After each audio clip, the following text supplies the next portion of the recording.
believe that you're one of the books.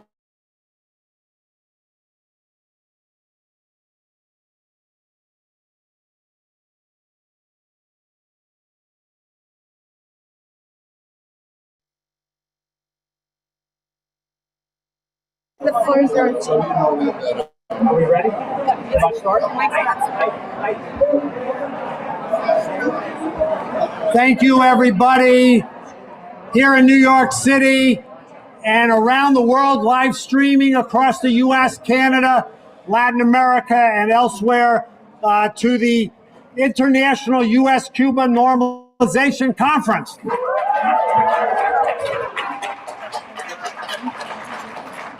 My name is Ike Nahum. I've been working with a wonderful team of people from all over the world to pull this off, to organize this, to express our united call to end the blockade, which is what we're going to hear and push for all weekend. Now, we were set to do this in this very spot 3 years ago in March 2020, when the COVID-19 pandemic struck. And nevertheless, our movement advanced through all those horrors and challenges, politically and organization. Our movement against the blockade and for solidarity with Cuba advanced on those fronts, build our unity, and some of those advances will be registered, or all of those advances will be registered here at this conference today, as well as the limitations and the challenges we face as we build a movement. We are building a movement, united front that unites organizations and activists that may not and do not agree necessarily on other issues, contentious world or other issues, but are all united around our love for Cuba, our defense of Cuba, and our opposition to this disgusting blockade. So that's what unites us, and that's what's going to be registered. I'd like to take a moment to remember three comrades who have brothers and sisters that have recently passed, and I want to have a moment of silence for them. First, our brother in New York, and many people know him, Frank Belgada, a leader of the, yes, not only of the struggle for Puerto Rican liberation, which he was strongly identified with and a leader of, but also a central leader for decades in the fight against the blockade and for Cuba solidarity. Also, Sister Jane Franklin, who recently passed in California, one of our great scholars, intellectuals, author of the seminal Cuba and the United States chronology. So Sister Jane, and lastly, our brother in Cuba, Comrade Javier Bagana, who was a Latin American project director for Global Health Partners. Many of us knew and loved Javier, who was a friend to us all and helped us in so many ways in establishing the links for humanitarian aid to Cuba. So please, let's say presente. Let's have a moment of silence for those three brothers and sisters.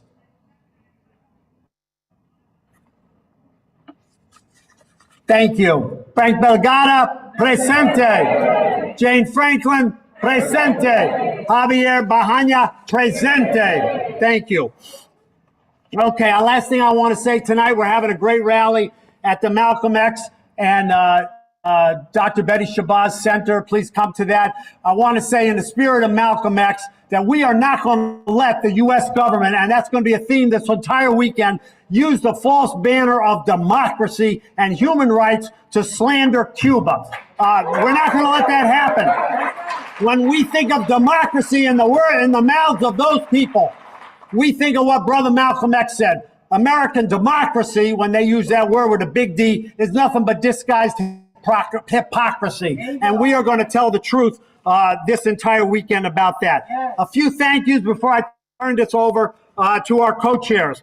One is I want to thank the entire New York, New Jersey, Cuba C team, headed up by Aaron and others, but also Justine, Therese, Yamir, Jason, Willie, Martin, Bill, Bob, Shep, and many others that I'm leaving out. And I also especially point out Cesar Sanchez. I don't know if he's here, but Cesar does all our beautiful graphic work, works literally in addition to a full-time job. So I want to thank all of those folks, and especially, and we're going to hear a welcome in a second from our Fordham students that were indispensable in helping us pull this off. So I want to, before I leave, I want to do a special thank you to our sister, Sandy Levinson, Sandra Levinson from the Center for Cuban Studies and the Cuban Art Space, longtime, decades fighter. Her office, she was telling me, when they had a previous incarnation, was firebombed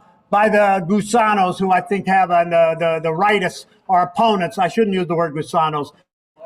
Carlos told me, he says, they're haters. There's a handful of them outside, and but in the day, they were a much more terrorist presence. And anyway, Sandy experienced that. So anyway, I'm going to give the mic. Is there a portable mic to give to Sandy to say a couple of special words? We want to thank her for this beautiful art display.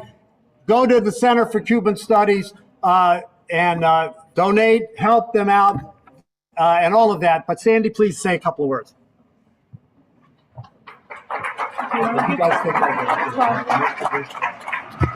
Can you hear me? Okay.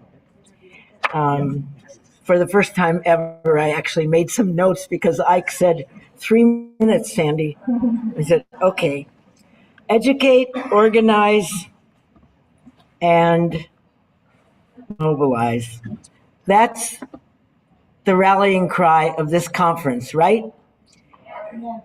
So this is what we have to do. This is our job.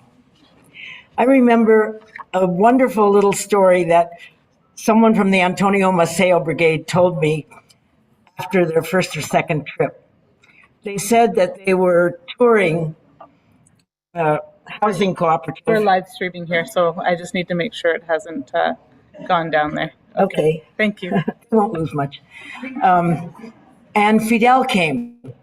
And many of these young Cuban Americans decided already after 1 or 2 trips to Cuba that they wanted to return to Cuba. And they said to Fidel, what do we have to do in order to come home? And Fidel said, look, you're not home here. You're really Americans. You grew up in the United States. And even though you think you want to come back here, we need you more there. We need you to fight. We need you to educate. We need you to organize. We need you to mobilize. And that's a lesson that many of us have learned. I too at one point said to my friend Graciela, I want to live here. And she said, no, you don't. And what's more, we need you more in the United States. So we started the Center for Cuban Studies in 1972. That's almost 51 years ago, so you know how long we've been around.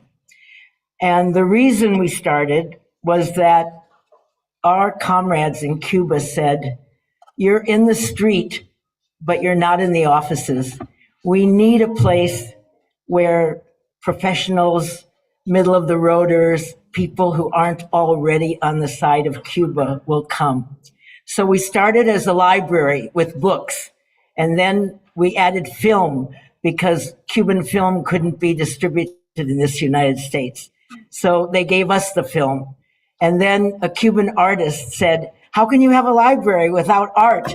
I'm going to make sure that you get some art. We didn't know it was illegal then.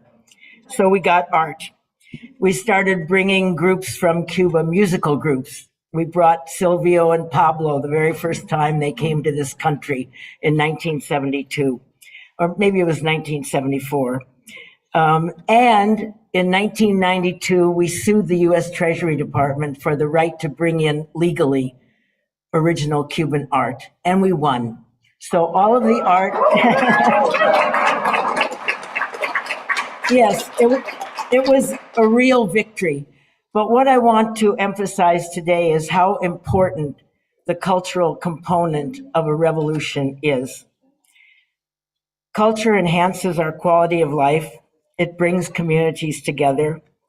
And for artists, their art is their daily diary. They tell us everything we really have to know about a society if we look at it. So I'm hoping that all of you, as part of educating and organizing and mobilizing, don't forget how important has been to Cuba their art, their music, their theater, their dance, all of their beautiful, beautiful, beautiful expressions of their culture.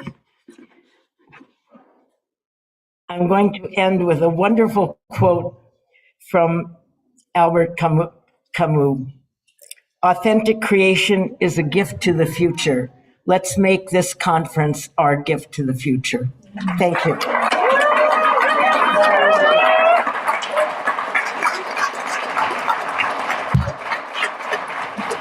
Thank you. Thank you, Sandra. De nada, qué bien. How are y'all doing? You look so good. And it's so good to be here. Well, my name is Claudia de la Cruz. I have an announcement that I'm going to make both in English and Spanish. I'm going to say it in Spanish first. Para quienes necesiten los auriculares para la traducción, están ahí en la esquina. Those of you who are not bilingual and will need translation, please make it to the corner and grab your translation equipment when you get a chance. Just for Spanish. Ah, bueno, gracias, Martín. My name is Claudia de la Cruz from the People's Forum. I'm very, very excited.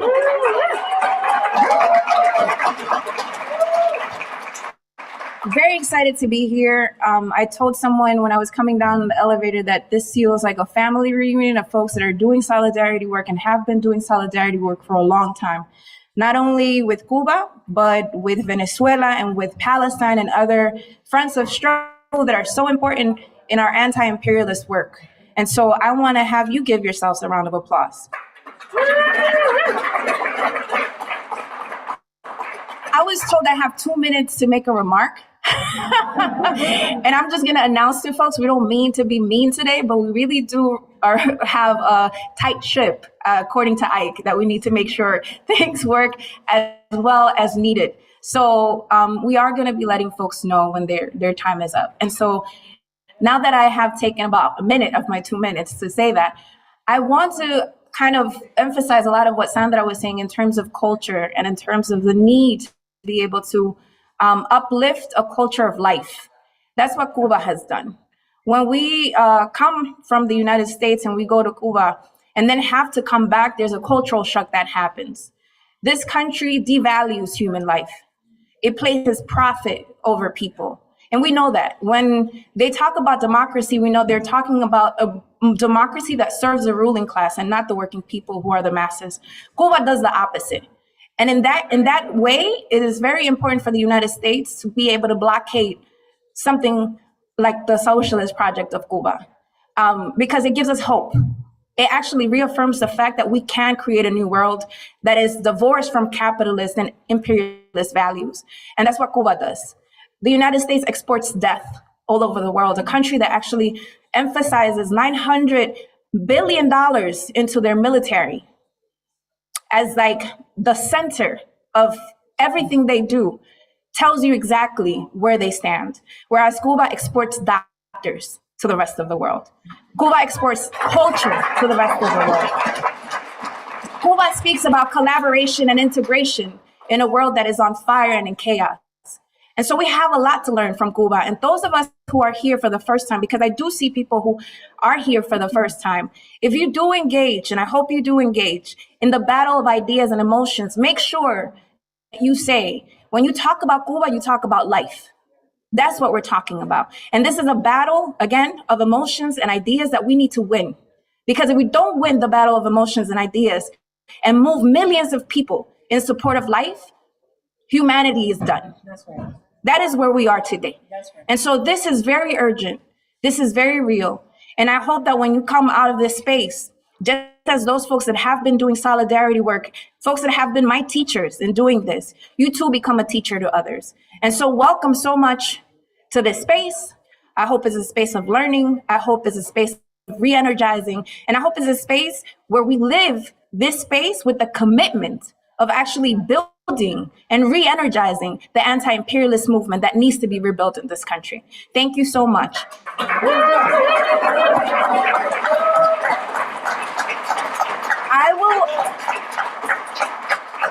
I have the deep pleasure of co-chairing today with a sister in Arms and Struggles from Canada. And so I'm gonna let her introduce herself, and I'm gonna step back for a minute. All right, let's give a big thank you to Claudia.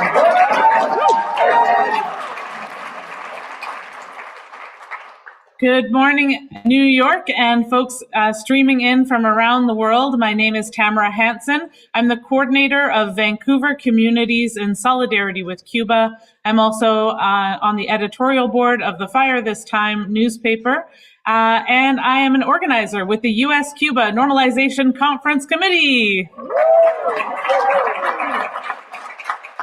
We've been working together now for many years throughout the pandemic in trying to not only organize conferences, but also webinars, street actions, and building a way that folks in Canada, the United States, Puerto Rico, Mexico, and other places around the world can come together to build a united front against the cruel and unjust U.S. blockade on Cuba. We know that Cuba is in a challenging situation today after the COVID-19 pandemic, after the issues around tourism having to stop because of the pandemic. And yet we've seen what Cuba is capable of at the same time, sending doctors around the world, prioritizing education, prioritizing the creation of new vaccine technologies. All of these things are what continue to inspire us. And some of you might be here today at your very first Cuba Solidarity Conference. Some of you might be here at your 30th or 40th Cuba Solidarity Conference. But this conference was built for all of us. This is a united umbrella where we are welcoming everybody who wants to take a stand against this cruel U.S. policy that has been in place for over 60 years. It was too much when it was 1 year. It was too much when it was 10 years. It was too much when it was 20 years. And now here we are, 60 years of blockade. Anyone in Cuba under the age of 60 has lived their whole life under this cruel U.S. policy. And we have an obligation, not only as people in the United States, but as an international community, to come together to condemn this blockade and to make sure it ends now.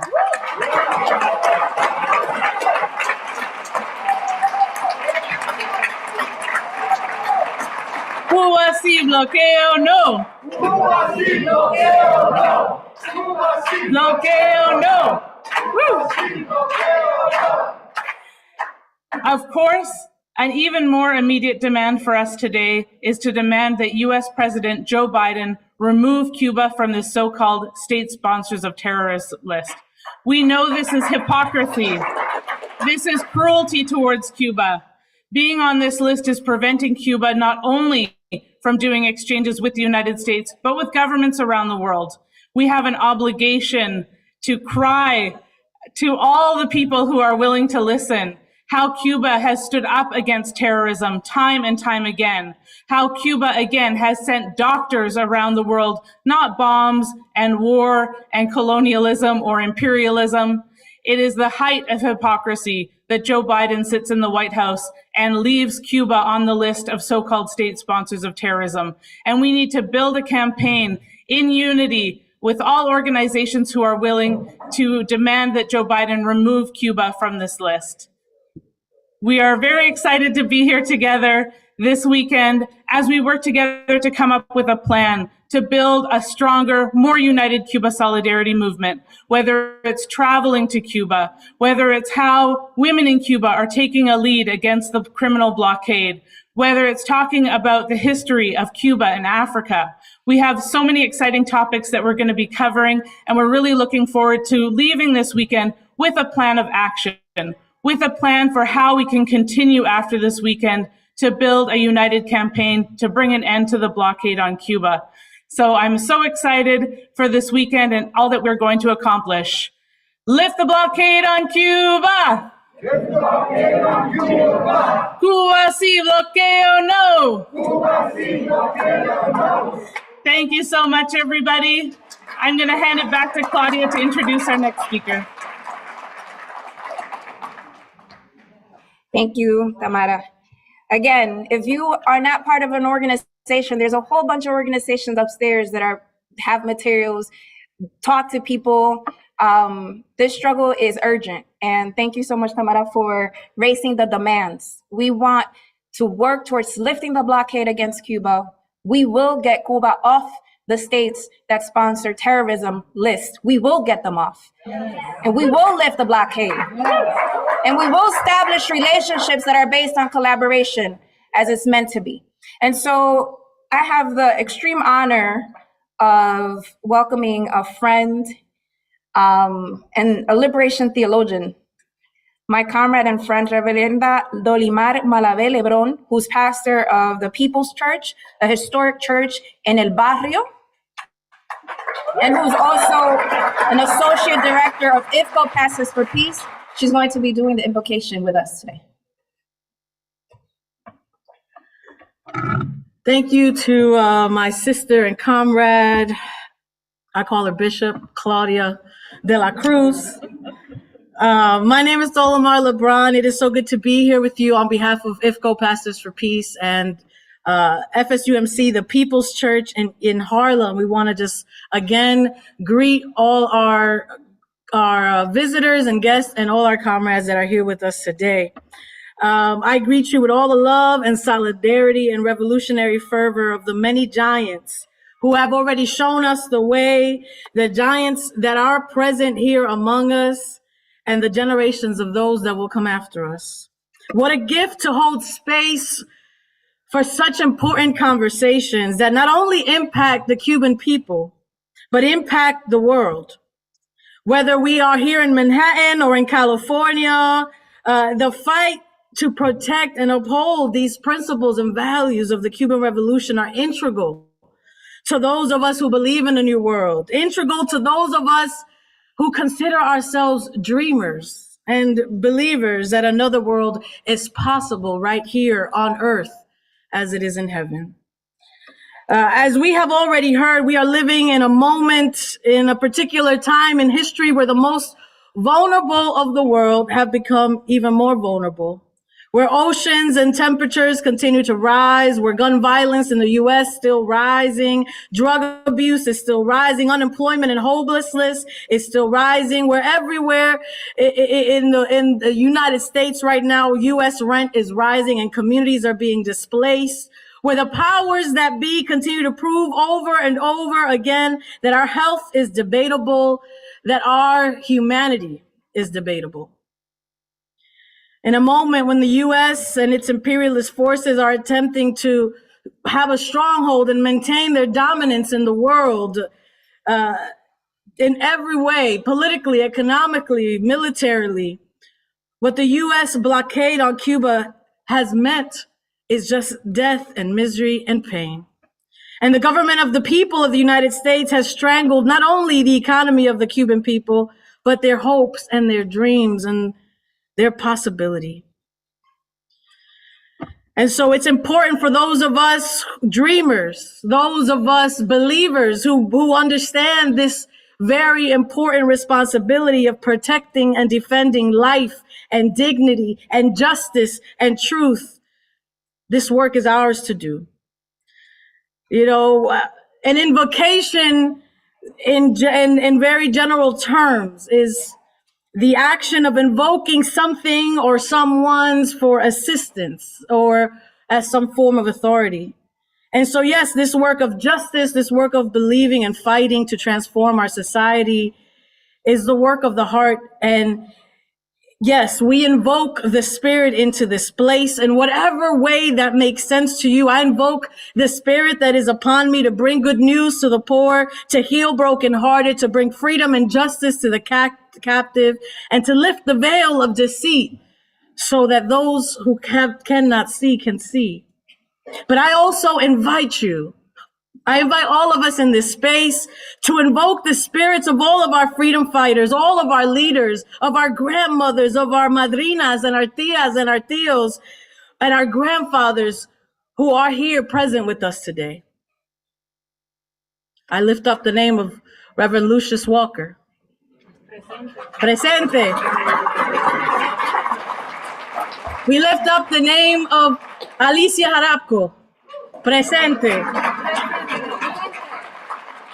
Any other names that we want to lift up? Frank Vergara. Presente. Malcolm X. Fidel Castro Ruz. Presente. Presente. Presente. Presente. Presente. Presente.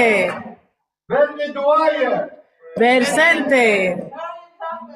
Presente. Presente.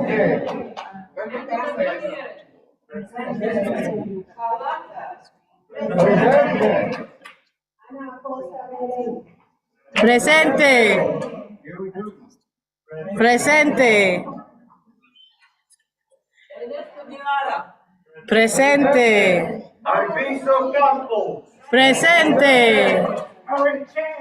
Presente. Presente. Presente. Presente. Presente. Presente. Presente. Presente.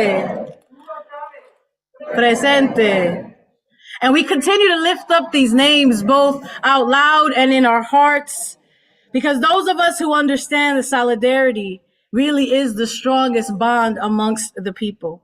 And it is imperative for the salvation of the world that as we've already heard, to fight against the blockade, to fight against sanctions and against this administration, and hold any government accountable for death that they wage on this world.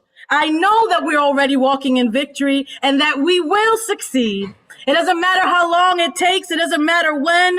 Today, in defense of a country like Cuba, tomorrow we will defend another country. As Comandante en Jefe Fidel Castro would say, men and women pass, governments pass, empires pass, but ideas live on. Noble, just ideas are eternal.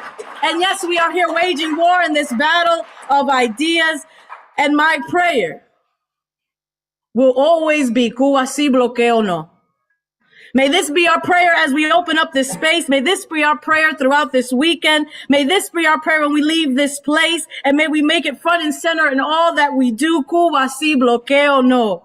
We will see this blockade end with our eyes. It will happen. We are already in victory, ever onward towards victory, friends. Viva Cuba! ¡Viva la paz! ¡Viva la solidaridad entre los pueblos! ¡Cuba sí! ¡Cuba sí!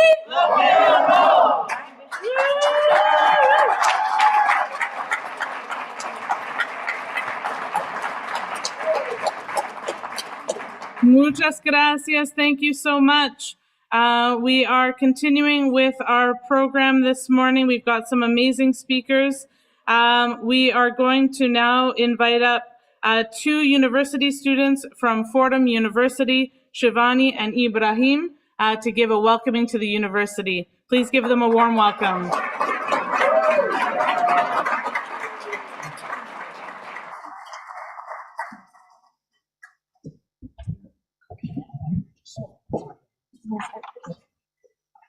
Hi, I don't know if we can match the energy of the previous speakers or the expertise. And ours is, oh, sorry. I don't think we can match the energy or the expertise of the previous speakers. So we just want to say thank you to everyone who's come to the campus today. Ike, Aaron, and the whole conference committee have worked so hard on this, and it's been a pleasure to be involved and to watch them work through it all, and to be able to be here with such interesting people. We're just going to give a short little hello, and we're going to, not go on for too long. So I'll pass it over to Shivani. Yeah. Sure. Oh. Yes. So no doubt, Today's panels and dialogues are as important as they are unique, and rarely do such candid and open intergenerational conversations get to occur between activists and scholars in Cuba, the US, and those who are watching from abroad. And even more rarely does this happen at a US law school, because we know what kind of law they teach. This event will touch on a range of topics from the artistic to the political, not that there's necessarily a distinction between the two. Abraham and I are the co-chairs of Fordham's National Lawyers Guild chapter, the nation's oldest and largest progressive bar association, and it was the first one in the United States to be racially integrated. Our mission is to use the law for the people, uniting lawyers, law students, legal workers, and jailhouse lawyers to function as an effective force in the service of the people by valuing human rights and the rights of ecosystems over property interests.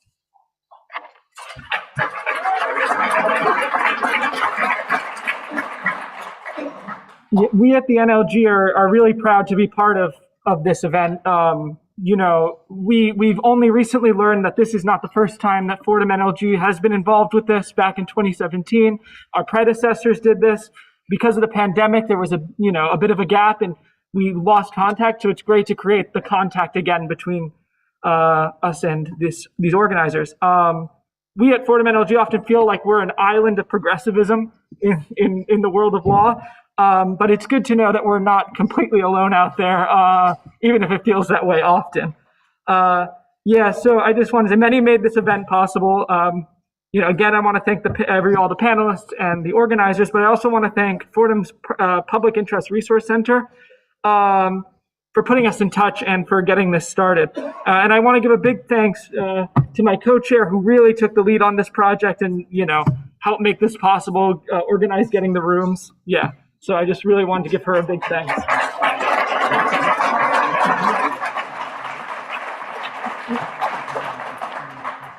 So just to close us out, it is such an honor to be a part of this work that you all have been doing for decades. We are both the children of immigrants from countries which are certainly complicated, but also have their own distinctive revolutionary traditions.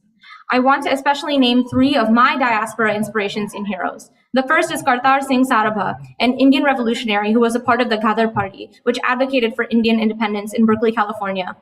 In November 1915, he was executed by the British at Central Jail, Lahore, for his role in the movement when he was 19 years old.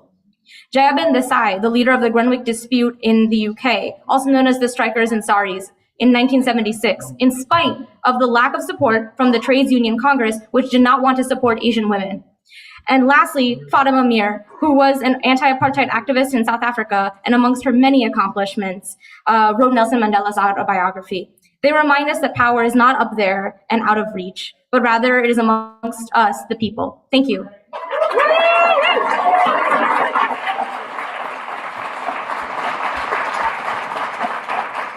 All right, I'm going to ask for another big round of applause for Ibrahim and Siobhan. We couldn't have held this conference in the space without them. So thank you. I felt kind of off. Yeah. Thank you for putting me on. All right, so we do want to welcome to the space two comrades and friends of the US from Cuba that just walked in. Yuri Gala, who's the Deputy Permanent Representative to Cuba's UN mission.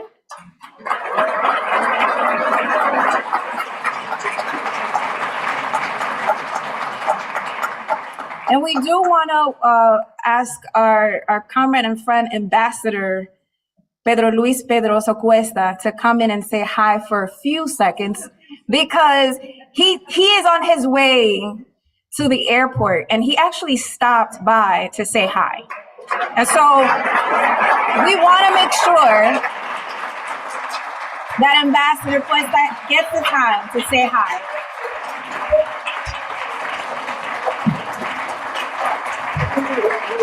Gracias.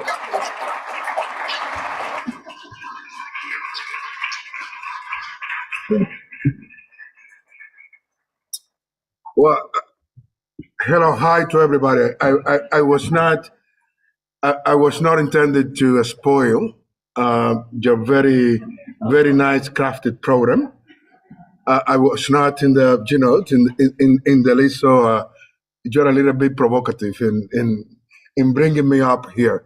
And I know that Ambassador Judy has a statement, and also our colleague from the Women's Federation and ICAB, they also have, the master presentation. So I'm not going to rob that from them.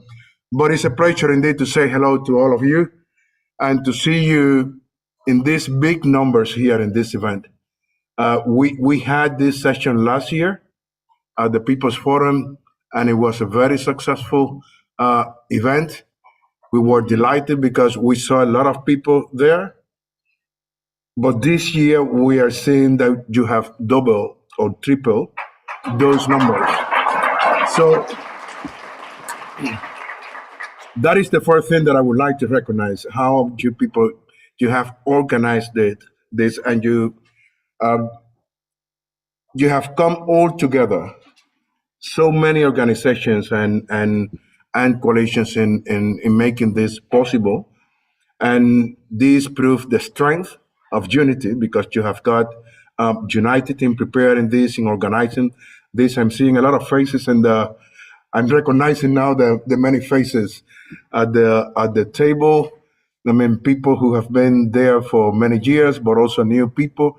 That is also very encouraging because, I mean, is the new generations coming up, and that is also very important. So thank you first very much to the organizers for putting this together and bringing so many people. Thank you very much to all of you who, putting aside your many responsibilities and duty, you have come together to this Saturday's event at this magnificent university to share with us some sessions of exchanges and talks on the need to lift the embargo, to lift the blockade, and what we need to do together to make that possible. We have seen some movement that is very much a movement originated from the root, originated from you. If there is something happening outside whatever it is, it's because you're doing that possible, and because you're bringing together the voices that are that feel that this is just unfair. Not only is immoral, not only is illegal, but it's also unfair to Cuba. So thank you very much for that. I'm pretty sure this is going to be another success, and I'm pretty sure that this will be, again, the basis for further action in order to lift the blockade, which is the main purpose behind this agenda. I also want to welcome our very powerful delegation to the session of the UN Commission on Women. It's all a women delegation. So we have to talk about discrimination the other way around, discrimination against men. But we are very happy to see our women in such a powerful manner representing Cuban women at the commission. And this was just a joke. They know how much we appreciate them. So thank you very much.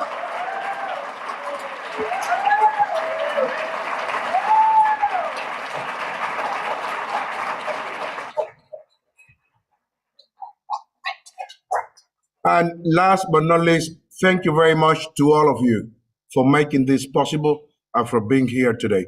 Thank you.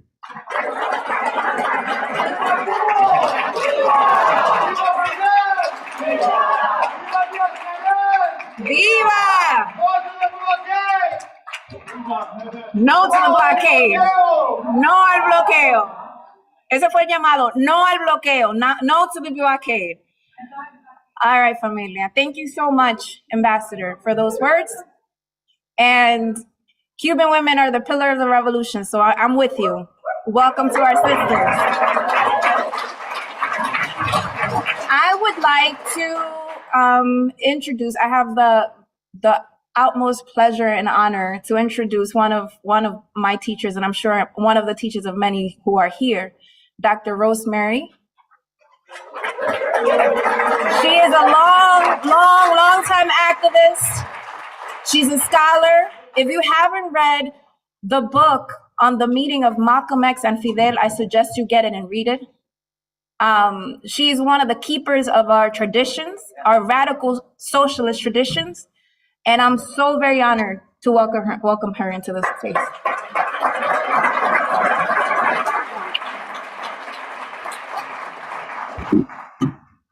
Good morning, everyone. I welcome you from the indigenous people's land, the Lenape peoples, whose pillars we also stand on as a part of the incredible genocide that was committed. This morning, I'm really honored to be here.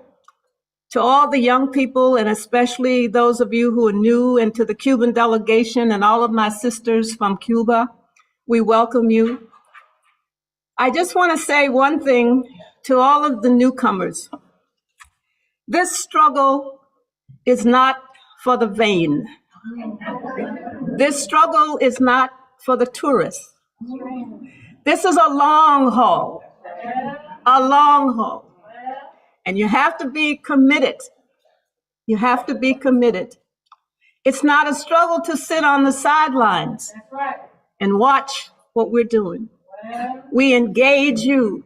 Those of you who are watching us internationally, we engage you to become a part of this struggle so that it can be real. It's a struggle in the defense of all of humanity.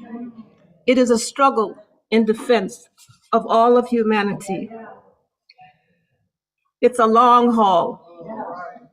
I stand before you because of my love for Cuba, my love for Africa, and our love for the people.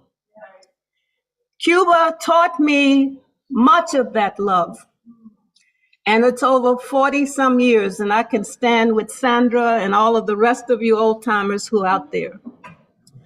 I am also honored that some years ago, I was given a medal, which I'm proudly wearing today. It's equivalent to what we say the Peace Prize. It's a friendship medal. And I bear it and I take it as a responsibility in all of my work to carry forth that Cuba that we love and that we know and that we have to defend and struggle for. We have a lot of work to do. Here in New York since 2015, we have attempted to get a resolution before the New York City Council, just symbolic, demanding an end to the blockade, asking the president to intervene, that Congress should do so. And it's been a hard struggle, but there's some people here today who have been in the forefront of that struggle. And now we move this session of the New York City Council to Resolution 0285.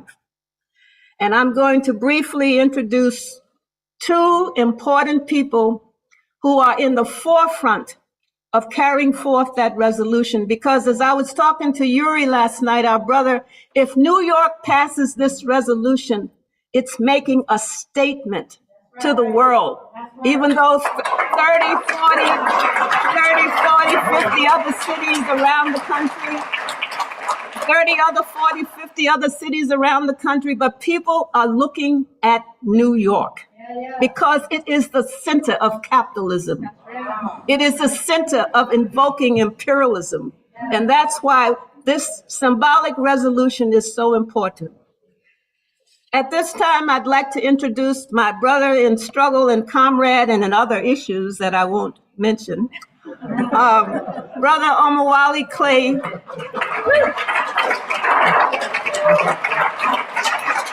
who is representing from the New York City Council, our brother who could not be here, Brother Charles Barron, a fighter who introduced Resolution 0285. And Omawale will share with you and bring your message from the council member. And after that, another sister friend who was one of the first to sign on as a sponsor of the resolution, our sister council member Gail Brewer. So at this time, We want to welcome you. We want to thank you for coming. And I look forward to seeing you. And also upstairs, we will have copies of Fidel and Malcolm X. And if you want to purchase, you can. Thank you. And they'll be autographed, okay?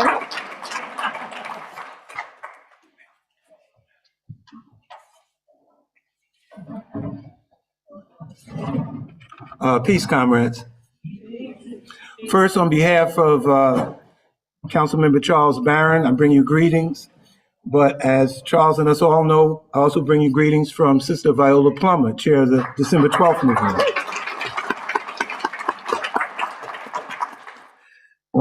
Our sister Rosemary is talking about history.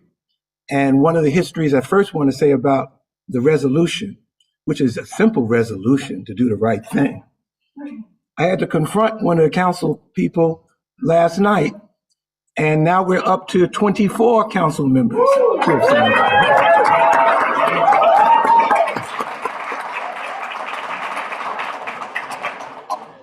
But in saying a few words, let me just pay respects to somebody who is always dear to us in the December 12th movement, who taught us so much about the international situation, our brother and comrade, Miguel Alfonso, who is no longer with us.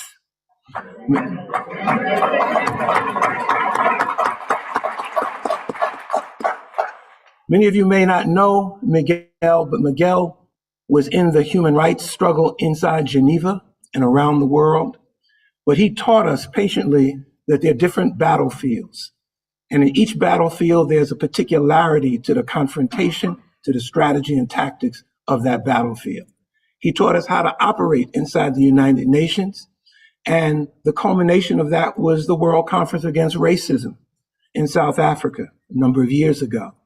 But he also was instructive in terms of our struggle inside the New York City Council, whose appearance would make it seem that it's gotten more progressive. But in reality, it is still controlled by a machine that has the politics of capitalism and imperialism, intimidation, and if you disagree, you get punished for that.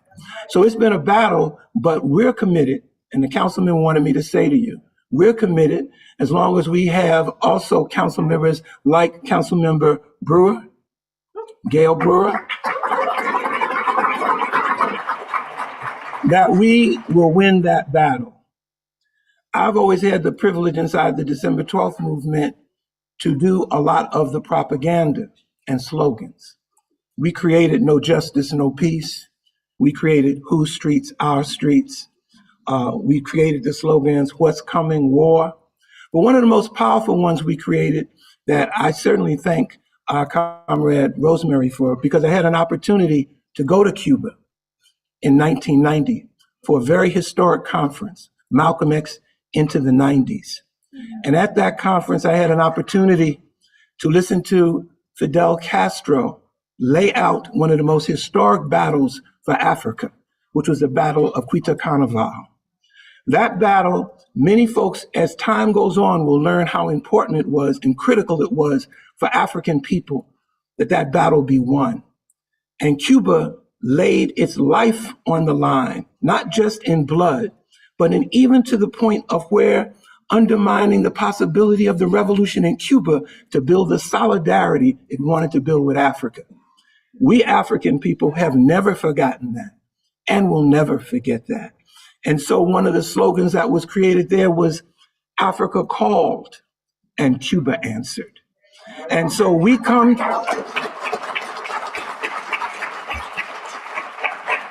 and so let me just say, we come to see about Cuba because Cuba came to see about us.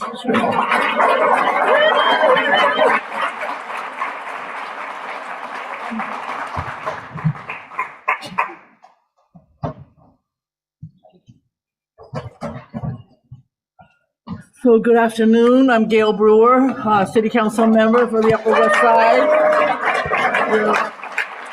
Thank you very much. I'm here for many reasons, one of which I think Sandy remembers. My friend was Terry Santana a long time ago, and she was Cuban.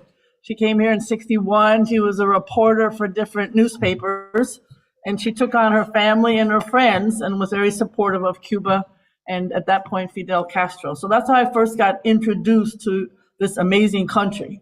And then in 2017, I think with some of you, we went to the Jose Marte statue opening because it had been a replica paid for by the Bronx Museum of Art and contributors. It was an amazing time to be in Cuba. The folks from the Bronx Museum and their contributors had raised money for this and brought it to Havana. Obviously, there's one here in New York. And that particular time, we went with John Albert, who's with the Downtown, a group that works on documentaries. John has spent a great deal of time filming in Cuba and has amazing documentaries of the country and its people.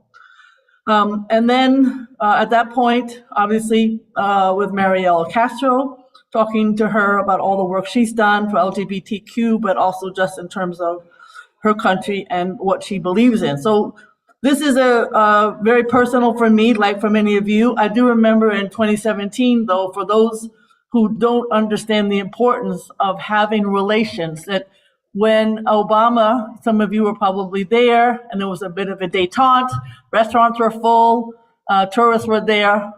Our country is making a huge mistake by not only for the Cuban people, but for the American people, for God's sake. You know, you can go there and enjoy the beauty of it. It's good for Cuba and it's good for America. I don't understand why people don't understand that. That is exactly what we should be doing. It's the #1 reason to stop the blockade. And I want to say I'm obviously on the resolution. I hope it passes. I know that there's a lot of effort going into it. But the absurdity of not having a relationship makes no sense whatsoever. But we have to keep pushing because there's so much opposition that is in this country. There's a lot of opposition to everything, but you have to keep working, and that's how you are successful. So I'm here to say how supportive I am, to also say that there is, I think, a lot of misunderstanding, and that's why this conference is so important, because you have to keep explaining the importance of the relationship existing. I also want to thank the Consul General's office, because over the years, many, many years, all the way back to the 1970s, I've tried to be supportive of them, and they've been supportive of me. And there's another injustice, which is that they cannot travel very far. They can't even go 25 miles, which was in the past. They can only go a few miles. That makes no sense to me whatsoever. So I just want to add that to the injustices. And can't do anything. So there's something wrong with all of that. So thank you for being here. I'm on the resolution. I look forward to passage, but also look forward to continuing to work with you. Thank you very much. Thank you so much. Thank you so much. Wonderful. Fantastic. Thank you so much to Gail Brewer and Omowale Clay for being here with us today. What a powerful message from the city councilors of New York. I'm now honored to introduce Gail Walker, Director of IFCO Pastors for Peace. I have had the chance to travel twice to Cuba with Gail, and she is a tremendous leader in the Cuba Solidarity Movement and in bringing folks from across the United States down to Cuba to learn more about the Cuban reality. And so really great to have her here today, and the continued support for IFCO Pastors for Peace. So please give a warm welcome to Gail Walker.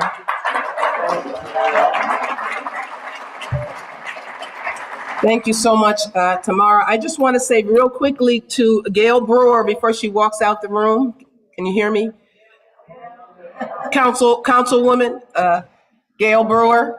Anyway, Cuba has a serious friend in this council and our friend Gail Brewer. Thank you for everything you're doing to help make this resolution possible. Working alongside, of course, our brother Charles Barons. Gracias. I won't speak long. I just want to say good afternoon, friends, those here in the room, and of course those online. A good afternoon to our dear friend, Ambassador Pedroso and Ambassador Gala. and all of our friends here, our honored guests from Cuba, from the Federation of Cuban Women, from the National Jurists, and of course from our friends at ECAP. We're grateful to have you here. As the director not only of IFCO Pastors for Peace, but as a proud co-chair of the National Network on Cuba, I bring you heartfelt greetings. It's already been spoken about, but we're gathering at a very important time, a very difficult time, not only for our friends and our family in Cuba, but for all of us who seek a better world. There's an old saying in the Black community here, and I think that it generally applies not only to folk of color, but all of us who struggle for justice. It's a saying that goes like this: when white people catch a cold, Black people catch pneumonia. How many people of you have heard that? Right?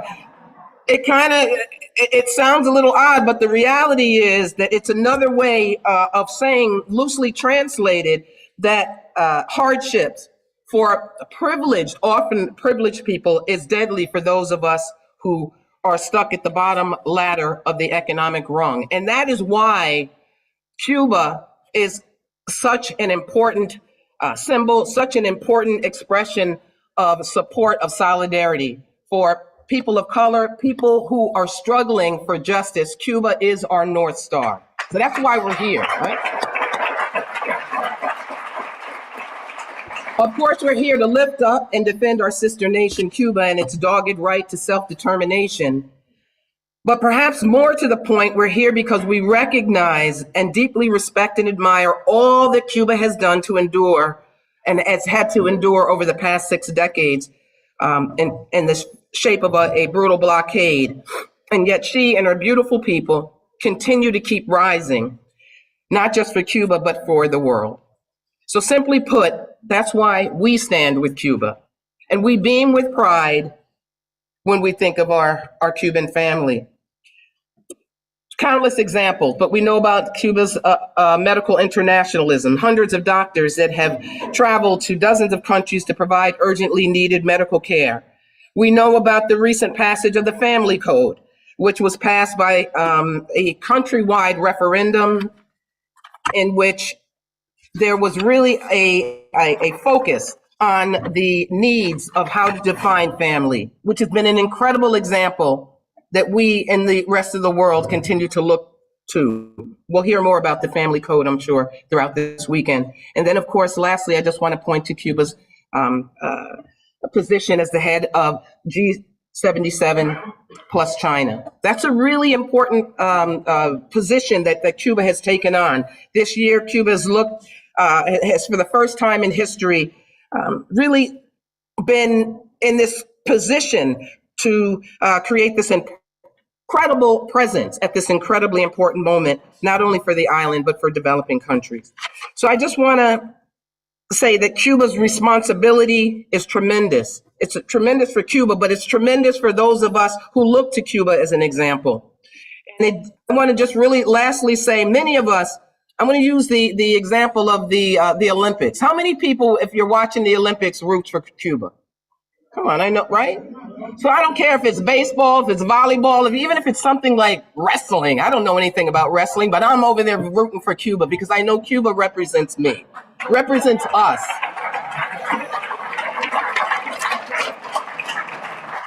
Lastly, I just want to end with a quote from our beloved Fidel Castro, who said, "The equal right of all citizens to health, education, work, food, security, culture, science, and well-being. That is the same rights that we proclaimed when we began our struggle. In addition to those which emerge from our dreams of justice and equality for all inhabitants of the world." And that is what I wish for. That's what Fidel Castro said. And I think we can certainly say that that's what we all wish for and will continue to, why we will continue to stand in loving solidarity with Cuba. So bye-bye blockade, abajo blockade, unblock Cuba. Cuba is not alone. We are here with you.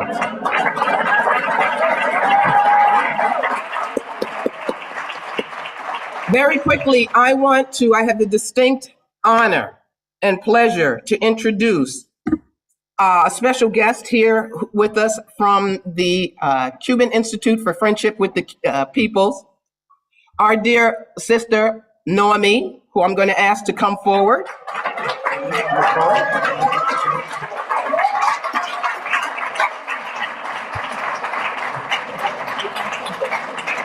She wears many, many hats, but we have been honored to meet with our sister Noemi, to have an opportunity to learn from her. And we're looking forward to hearing directly from Noemi and from all of our friends at ECAP. Thank you for being here, and thank you for all you do.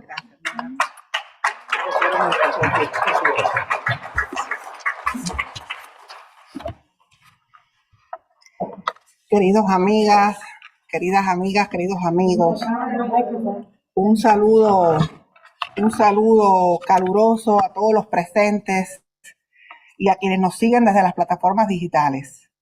Querido embajador Pedroso, querido embajador Yuri, todos, es una emoción tremenda saludarla.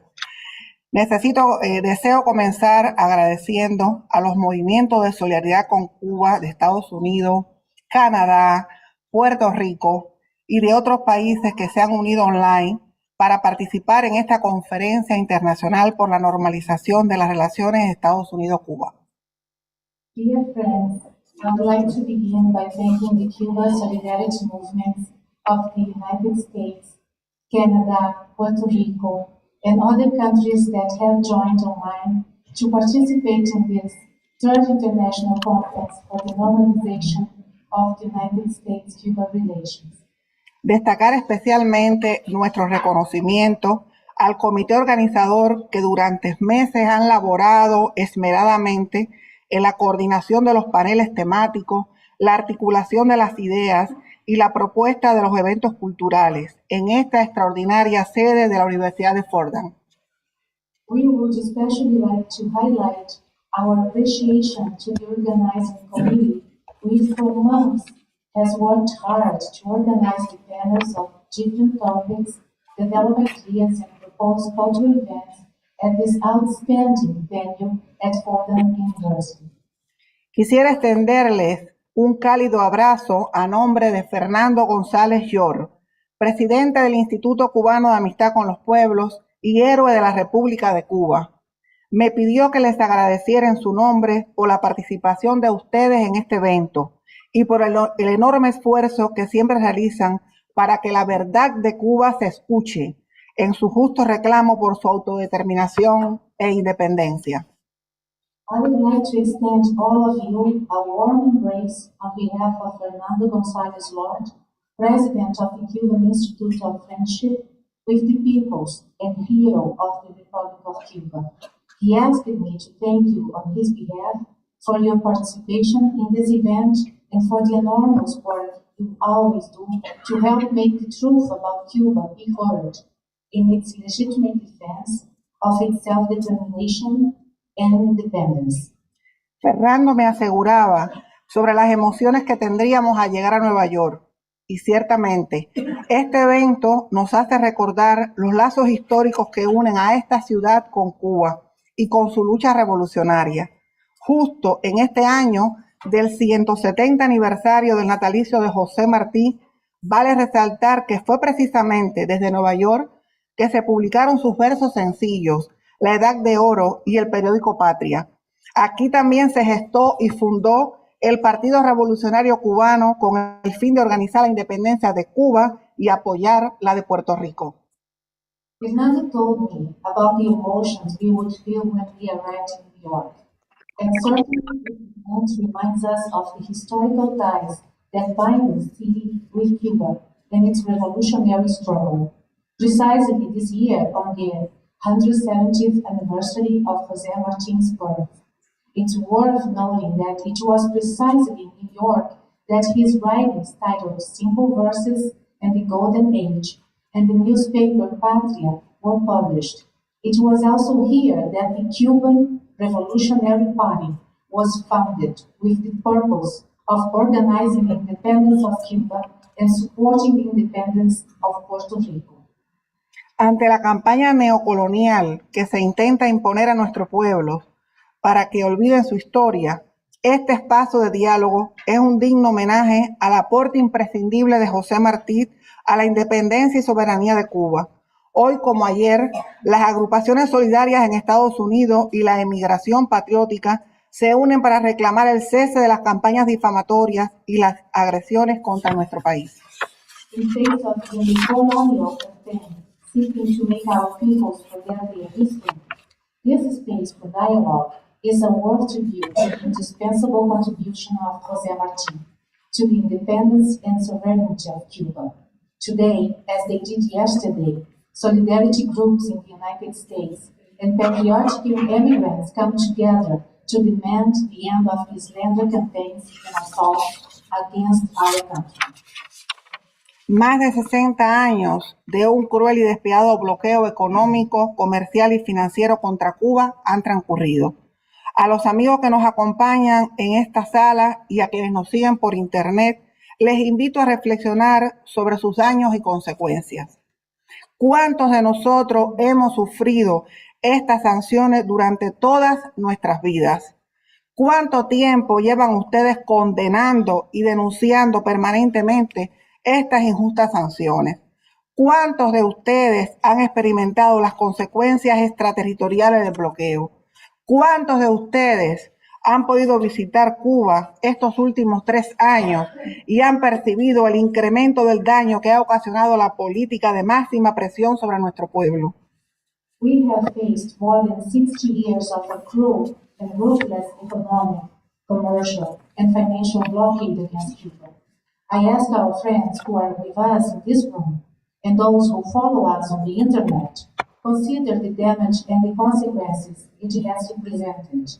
How many of us have faced the effects of these sanctions through our entire lives? How long have you been constantly condemning and denouncing these unjust sanctions? How many of you have experienced the extraterritorial consequences of the blockade? How many of you have been able to visit Cuba over the past 3 years and have witnessed the increasing damage inflicted by the policy of maximum pressure on our people? La situación actual de Cuba es muy compleja, provocada por una genocida política de bloqueo impuesta por el gobierno de los Estados Unidos, recrudecida en extremo, que ha sometido a la economía cubana a tensiones extraordinarias que impactan en el deterioro del nivel de vida de las familias, en la inflación, los precios, los salarios, la disponibilidad de alimentos y medicinas, el servicio eléctrico, y golpea los ingresos del país, las transacciones financieras, la industria, la construcción, los servicios, el comercio, la inversión, la salud y la educación. The current situation in Cuba is very complex, caused by a genocidal blockade policy imposed by the United States government and intensified to the extreme, which has subjected the Cuban economy to extraordinary tensions that lead to worsening living standards for families and inflation that have an impact on rates, on the availability of food and medicines, on electrical service, on the country's income, on financial transactions, industry, construction, services, trade, investment, health, and education. Es una política que provoca privaciones en toda nuestra sociedad y resulta más hostil en los más vulnerables, como los niños, las embarazadas, los ancianos y los discapacitados. Además, estimula deliberadamente la emigración, en especial de las personas calificadas y en edad laboral.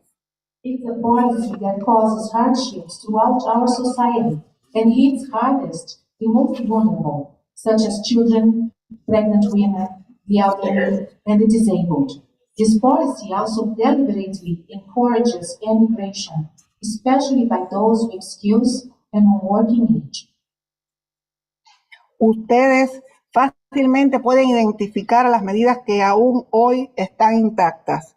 Se mantienen activados el título 3 de la ley Helburton, la lista de entidades restringidas, la persecución a nuestra cooperación médica y la infame e infundada inclusión de Cuba en la lista arbitraria de países que supuestamente patrocinan el terrorismo, lo que impide el acceso a financiamientos, créditos y nuevas inversiones.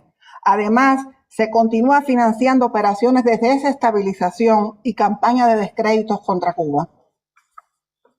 You can easily point to the measures that remain fact today.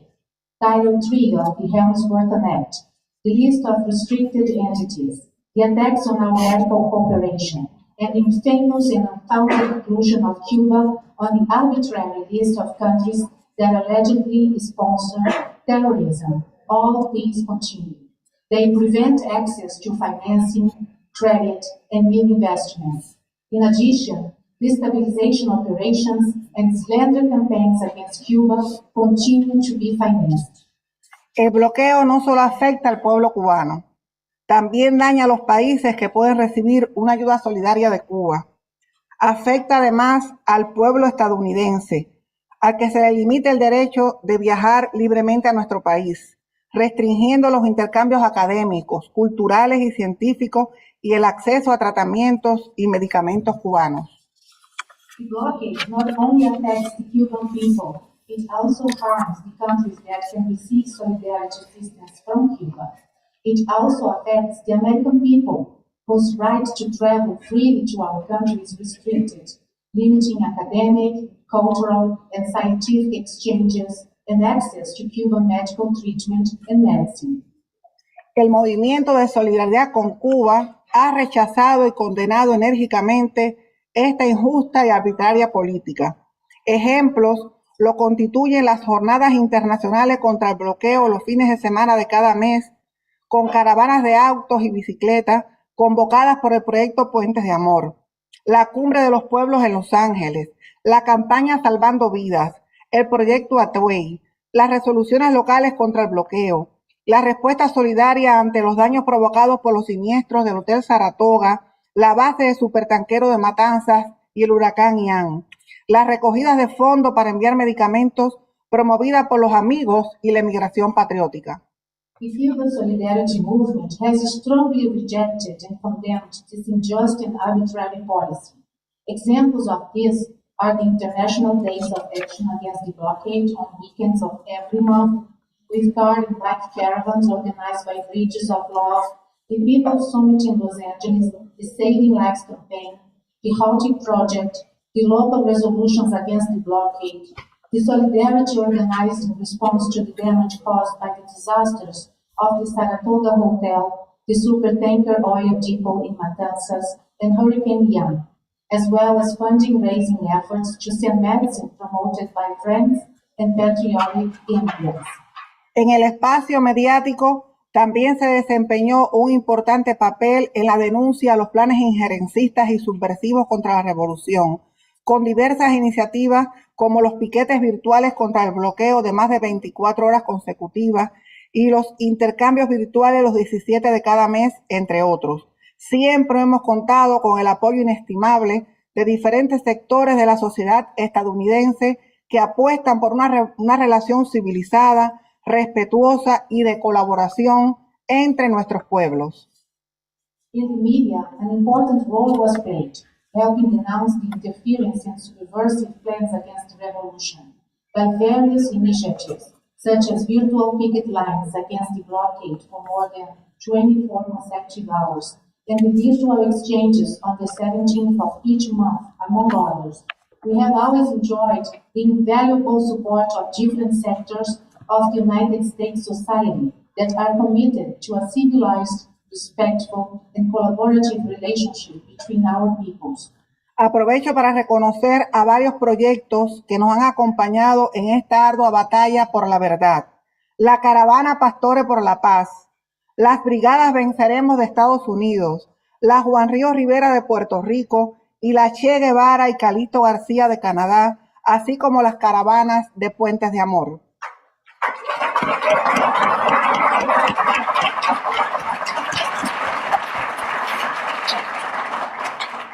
I take this opportunity to acknowledge several projects that have supported us in this hard-fought battle for the truth. The Pastors for Peace Caravans, the Venceremos Brigade in the United States, the Juan Rios Rivera Brigade in Puerto Rico, and the Che Guevara and Calixto Garcia brigades in Canada, the Bridges of Love caravans. Ante la infamia que Cuba es un estado fallido, se estrella la voluntad de un pueblo de continuar adelante. Ese pueblo que produjo sus propias vacunas contra la COVID-19 y que con resistencia creativa se esfuerza por construir un socialismo cada vez más próspero y sostenible. El nivel de contagio en este año 2023 es de 11,2 por día y no hay ningún fallecido por COVID en Cuba. El 85% de los medicamentos utilizados en el protocolo de manejo clínico de la enfermedad fueron desarrollados y producidos por la biotecnología cubana. Jamás renunciaremos a vivir en paz y cumplir nuestros proyectos de vida familiar y profesional como máxima realización humana.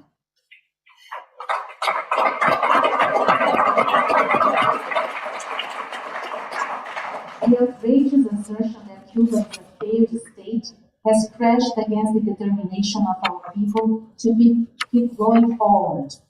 People who produced our own vaccines against COVID-19 and who, with creative resistance, strive to build an ever more prosperous and sustainable socialism. The COVID infection rate for 2023 has been 11.2 per day, with no deaths to date. Some 85% of the medicines using the clinical management protocol for the disease were developed and produced by the Cuban biotechnology industry.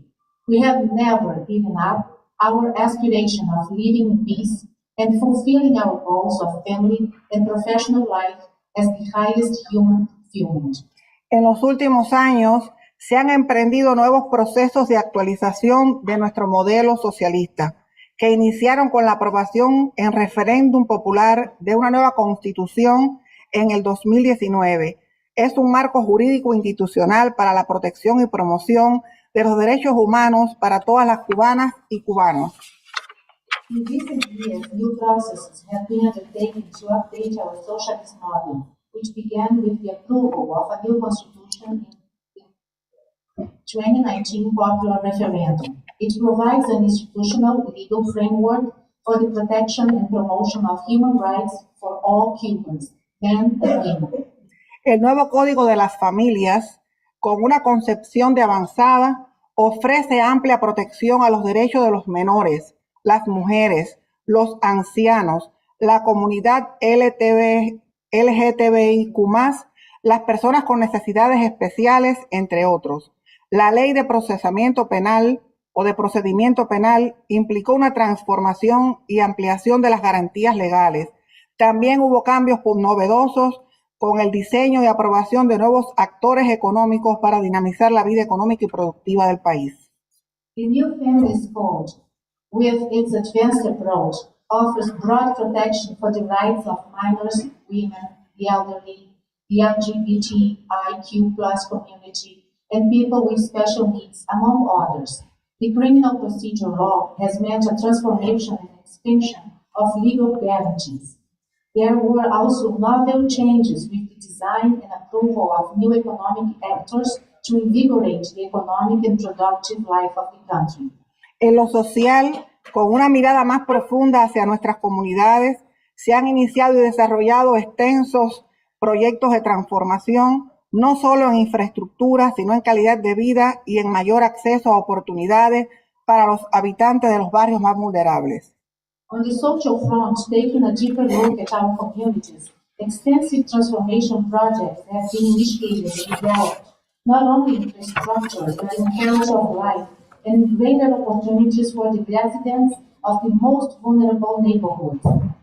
Como noticia novedosa del día de hoy, acaba de regresar a Cuba 32 médicos cubanos organizados en la brigada Henry Reed, que cumplían misión en Turquía con una misión exitosa, muestra del humanismo de nuestra revolución y de nuestros trabajadores de la salud.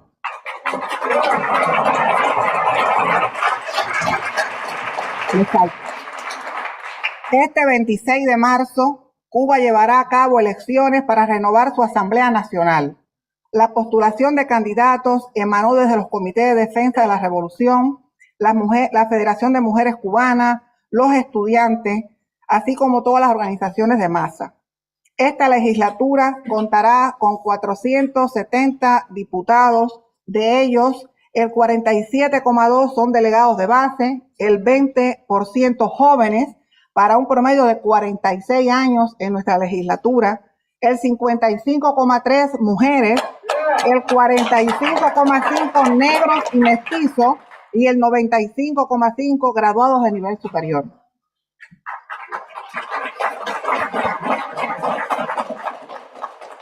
On March 26, Cuba will hold elections to review its National Assembly. The nomination of candidates was made by the Committee for the Defense of the Revolution, the Federation of Cuban Women, the Federation of University Students, the Federation of High School Students, the National Association of Small Farmers, and the Central Organization of Cuban Workers. This legislature will have 470 deputies, of whom 47.02% will be grassroots delegates. 20% will be young people, meaning that the average age will be 46. 55.3% women, 45.5% Black and mestizos, and 95.5% university graduates. Queridos amigos, los invitamos a fomentar la unidad en la universidad, a articular acciones entre ustedes y otras regiones del mundo para hacer de la campaña Unblock Cuba una prioridad en el trabajo. El próximo 28 de marzo, el compañero Fernando González Yor lanzará la convocatoria para desarrollar acciones de mayor alcance e impacto. Los convoco a diseñar nuevas estrategias para que se sumen a este empeño. Dear friends, we urge you to promote unity in diversity, to coordinate actions between yourselves and other regions of the world to make the Unblock Cuba campaign a priority. On March 28, compañero Fernando González Lord will issue a call to develop actions of greater scope and impact. He will urge you to develop new strategies towards this goal. Espero sinceramente que esta conferencia contribuya a divulgar la verdad sobre Cuba entre el pueblo estadounidense. Una relación menos hostil y beneficiosa es siempre posible. Ustedes son muestra de una verdadera relación de amistad y de respeto. Los invito a visitar Cuba, a compartir jornadas memorables con nuestro pueblo y que puedan constatar que a pesar de las adversidades continuamos apostando por una sociedad más educada, con más científicos, más atletas, un país más tranquilo, libre de crímenes, de drogas, de terrorismo y de violencia. It is my sincere hope that this conference will help spread the truth about Cuba more widely among the American people. A beneficial, less hostile relationship is always possible. You are an example of a true relationship based on friendship and respect. I urge you to visit Cuba, to share memorable actions together with our people, and to witness how, despite the adversities, we continue to strive for a more educated society, with more scientists, more athletes, a more peaceful country, free of crime, drugs, terrorism, and violence. Deseo concluir agradeciendo el trabajo, el tiempo, el esfuerzo y el empeño que dedican a la solidaridad con nuestro país. Les expreso la más profunda y sincera gratitud, asegurándoles que juntos continuaremos adelante, defendiendo la revolución cubana, que es también defender la justicia y la hermandad entre los pueblos. Muchas gracias.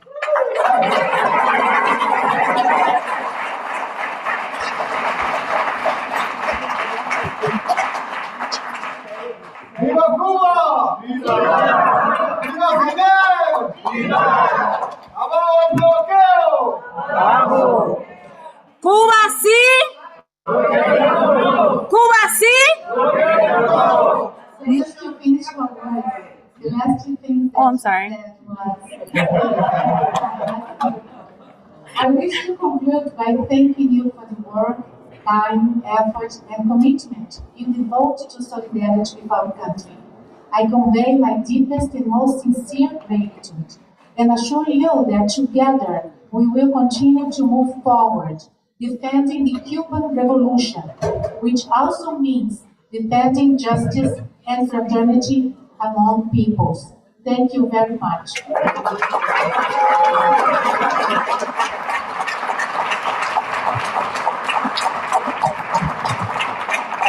Thank you, and I'm sorry about that. Bueno, thank you so much, Noemi. That was a great call for unity and diversity to continue to build our campaign to unblock Cuba, and we will recommit to that work. And thank you to the interpreter. I'm sorry, I don't know her name. Suzanne, thank you so much. That's a very difficult task, and she did a really well job. So we have Kala and Shaquille who are gonna speak with us. They are co-chairs for the National Network on Cuba.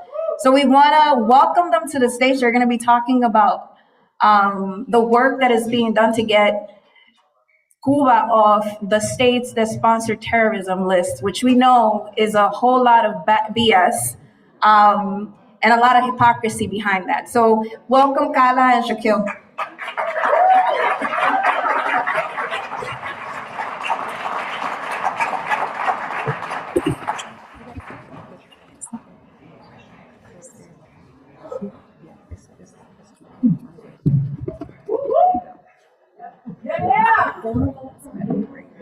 Oh, no, right.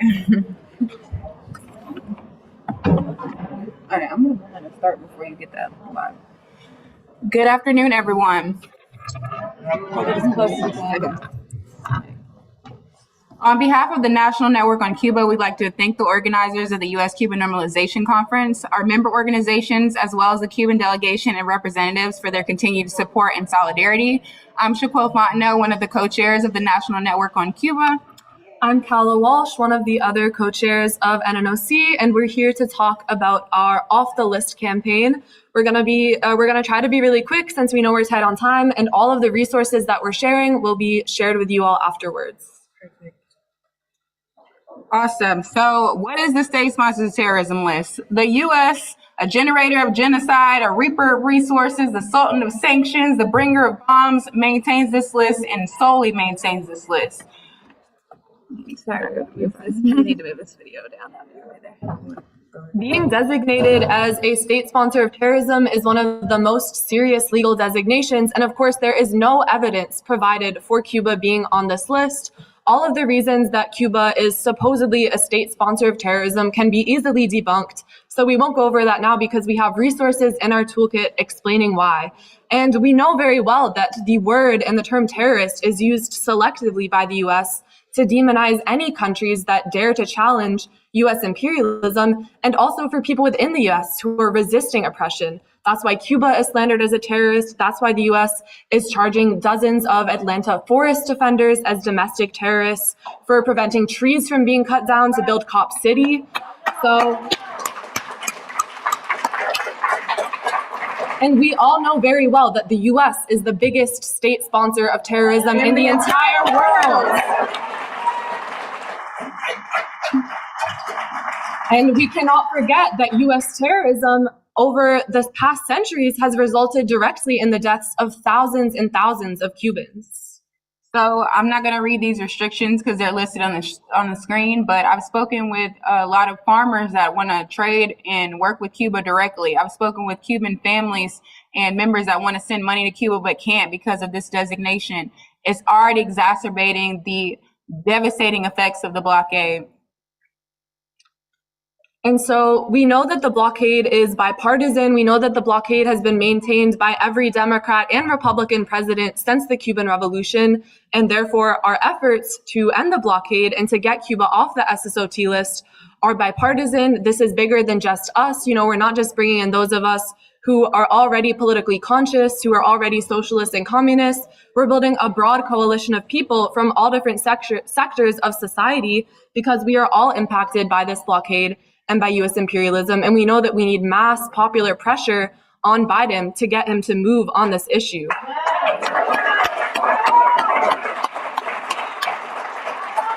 And we're focusing on the SSOT list because, well, the blockade is, hundreds and hundreds of different sanctions. This is a more tangible issue that Biden can change with one stroke of his pen. Absolutely. And so, as Kala mentioned, we are working on a lot of resources right now to get Cuba off the list. So if you scan this code, you'll be able to access our toolkit that we'll be talking about briefly during this presentation. So right now we're in stage 2 of our 3-stage campaign. We are aligning political resources, materials with all of our member organizations, direct action, local and national, to bring about the taking Cuba off the state sponsors of terrorism list. So some of the highlights you'll see in the campaign, and again, I'll flash that QR code back up at the end, and you can visit the NNOC table to get more information as well. We have social media resources. We have information on passing resolutions. We have flyers and printable materials as well. And we want to get some resources from you. So here are just some of the highlights of resources that we have developed so far. All of these you can download directly from the toolkit. To quote our friend Angie Langdon, the battle of ideas is being fought online, on social media. Increasingly, the US and the CIA are undermining the Cuban Revolution through social media warfare. So it's really important that we are countering their propaganda on this front. And we really encourage people to use these resources to share them as far and wide as possible. And we also have captions and additional information and pre-made graphics that you can use to promote this campaign worldwide. So these are examples of the flyers we mentioned earlier. Shout out to Angie again, and you can find these at our table. So there also have been 76 resolutions passed in support of the Cuban people. Some of those are supporting ending the criminal U.S. economic blockade, saving lives through scientific collaboration with Cuba, as well as urging Cuba to be removed from the state sponsors of terrorism list. This represents over 44 million people. So a resolution is a representation of the official will of a legislative body, but also the will of the people. So the United States people support Cuba. The people of the United States support Cuba.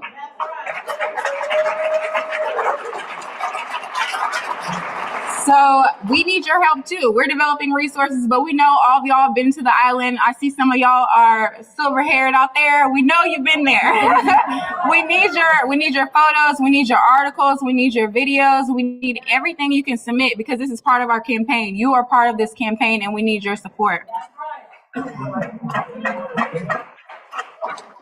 So y'all are the first to see a sneak peek of the new NNOC website. And on this website, you'll be able to see resource lists, member publications, political education hubs. We're building a library. We're building reading groups, and we need your help to accomplish all of this work.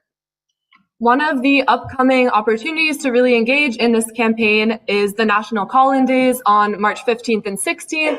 Shout out to all of the groups who've been organizing this effort, our superstar Mary Ansara for her leadership on this National Call-In Day, and we're coordinating it to be on these days so that the White House phones are ringing off the line. And if your organization hasn't signed on yet, it isn't too late. This link has all the information you need, a script to make a call. If you don't like talking on the phone, you can also write to the White House. But we really are coordinating more efforts between all our different organizations. This is bigger than just us. It's bigger than just the NNOC. Everyone is welcome to join in. And we also have task forces that we've reorganized nationally, doing media, political education, resolutions, action work. Reach out to our email or come up to one of us if you're interested in getting involved. Everyone who is in support of Cuba are welcome to join these task forces. And we want to share a save the date for our off the list action happening June 25th in DC. It'll be a weekend of action. We hope to see all of y'all there. So save the date. And we want you to join us. So here's how you can contact us. Take a picture of this slide, come find us later, and you can scan to download the toolkit. There's a little Zoom thingy in the way, so we'll share that with y'all a little later. But in the words of Fidel, a revolution is a struggle to the death between the future and the past. And in the words of Shaquille, it's past time for the U.S. to end the blockade and take Cuba off the list. Luchemos juntos, vencemos.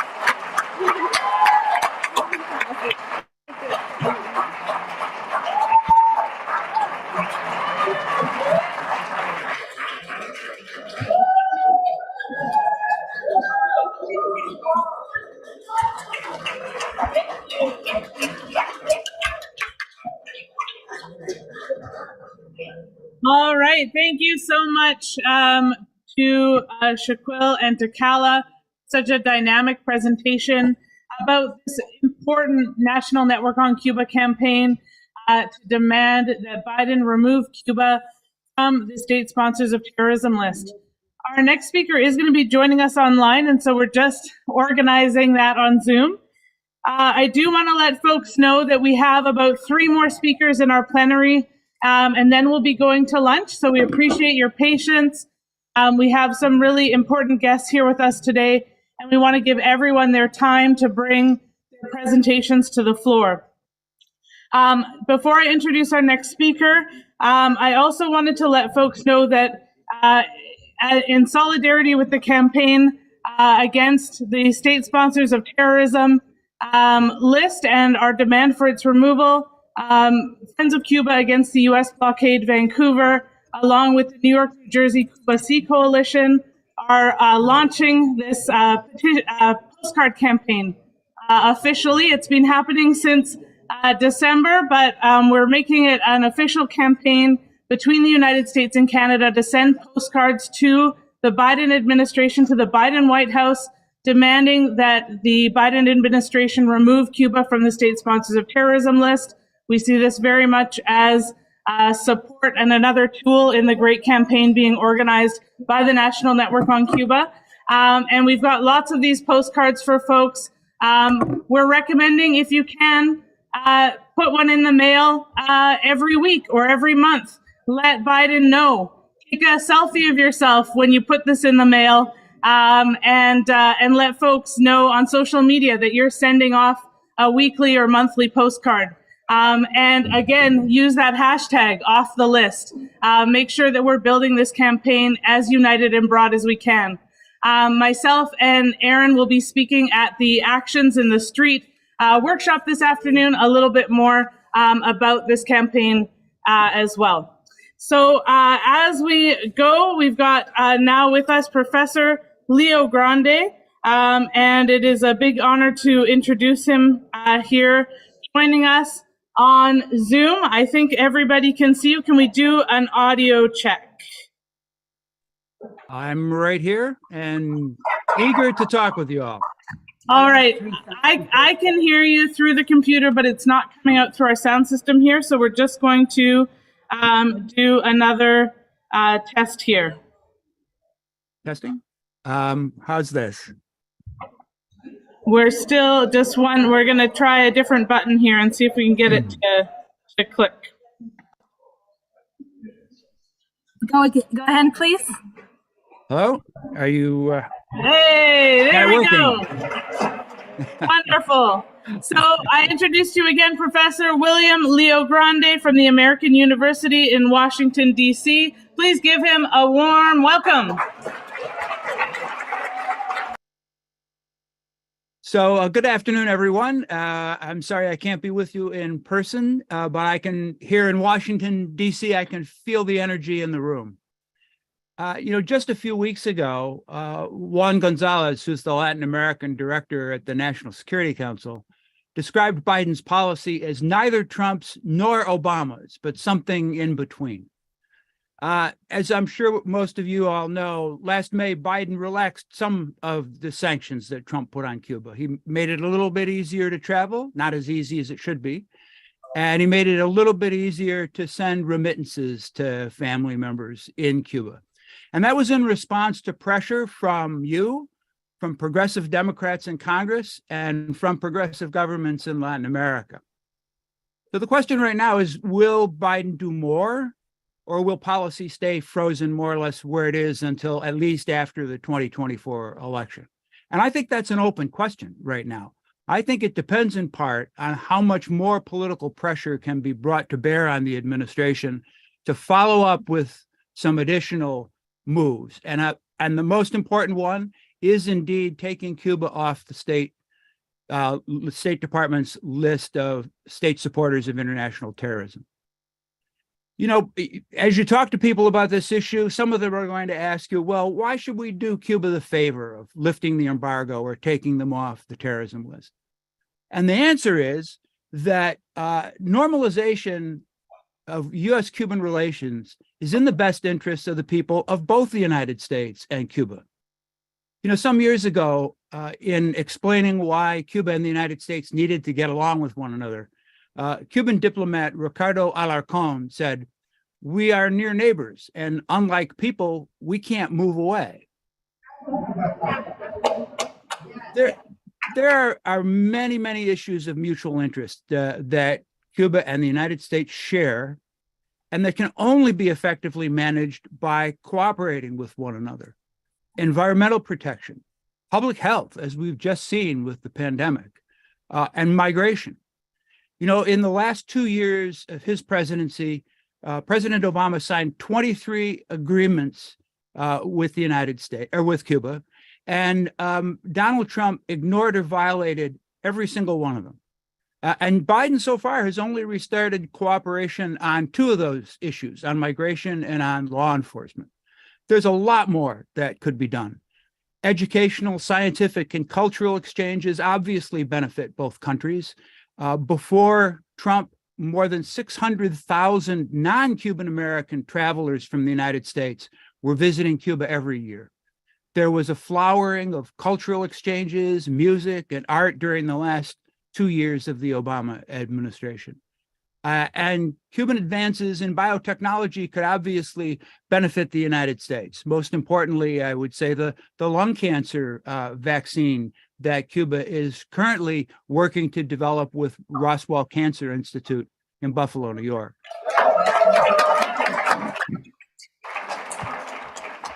There's potential economic benefits for both countries. Cuba and the United States are natural trading partners because they're so close. As someone mentioned earlier, US farmers would love to be able to trade more with Cuba. And the Cuban American community, the progressives in the Cuban American community, can be a natural economic bridge between our 2 countries. Lots of US businesses are interested in doing business in Cuba, as we saw during the Obama opening. And there are benefits for Cuban Americans. More cooperative relations between Cuba and the United States make it easier for Cuban Americans to travel, to visit their families, to send remittances, to help their families. And Donald Trump restricted both of those things.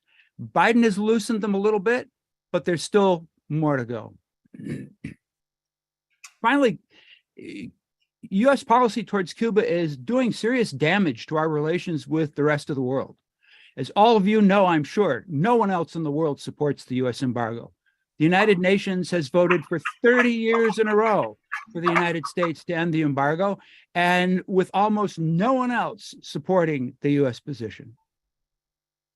Friction with our allies in Europe because of the extraterritorial reach of certain elements of the embargo, like Title III of the Helms-Burton legislation.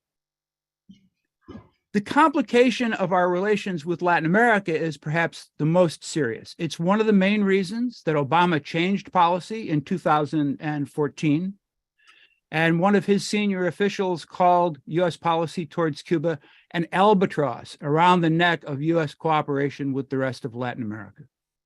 Just last year, we saw the Summit of the Americas nearly collapse because of a partial boycott over the exclusion of Cuba, Venezuela, and Nicaragua.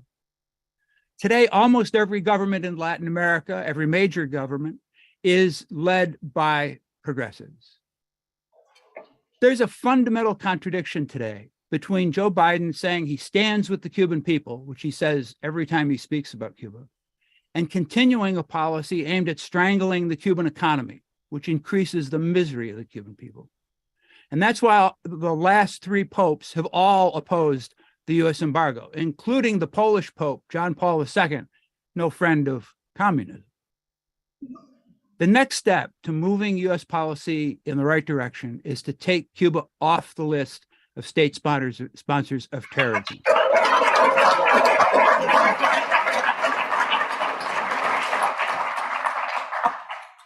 It doesn't belong on the list. It has never belonged on it. And it's important to keep demanding that the Biden administration do an honest review of Cuba's designation and take Cuba off that list. When Secretary of State Blinken traveled to Latin America last year, he promised President Petro in Colombia that the United States would in fact review Cuba's designation. They haven't done it yet. You know, continuing the embargo is sacrificing US interests just to satisfy a small constituency of Cuban Americans in South Florida and their congressional friends at the expense of everyone else in both the United States and in Cuba. And the irony is that those folks are not going to vote for Joe Biden anyway. Normalizing U.S.-Cuban relations is not a gift or a favor that the United States is giving to the Cuban government.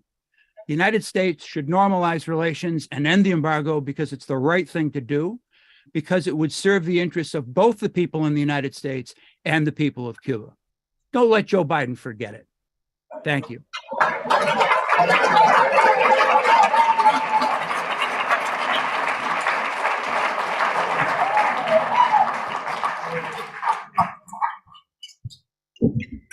Well, we want to thank you so much, Professor Leo Grande, for being with us.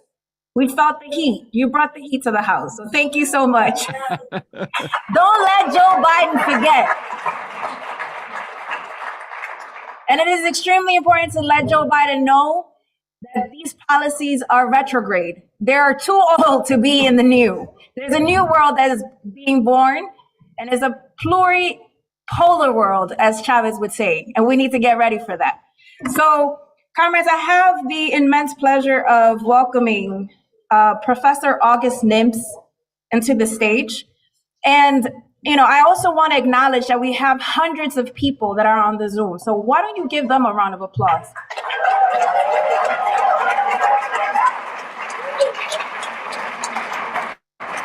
People are tuning in from all across the country, and they're holding watch parties. And, hopefully this also becomes something that people could watch again and could engage in more conversations around. Professor August Nimps, thank you so much for being with us. He is from the University of Minnesota. He is co-editor and translator of Race in Cuba. He has written many articles such as Why There Are No George Floyds in Cuba. So we want to welcome you. Thank you so much for being with us.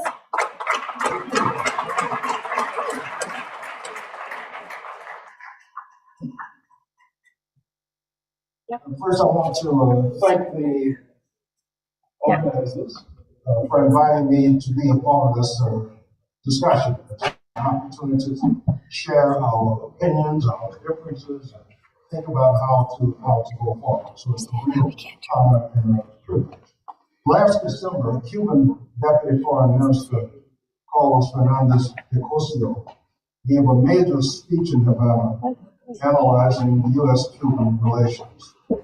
After listing the areas of cooperation between the Cuban government and that of the Joseph Biden administration, the Deputy Foreign Minister then did a reality check, quote from him.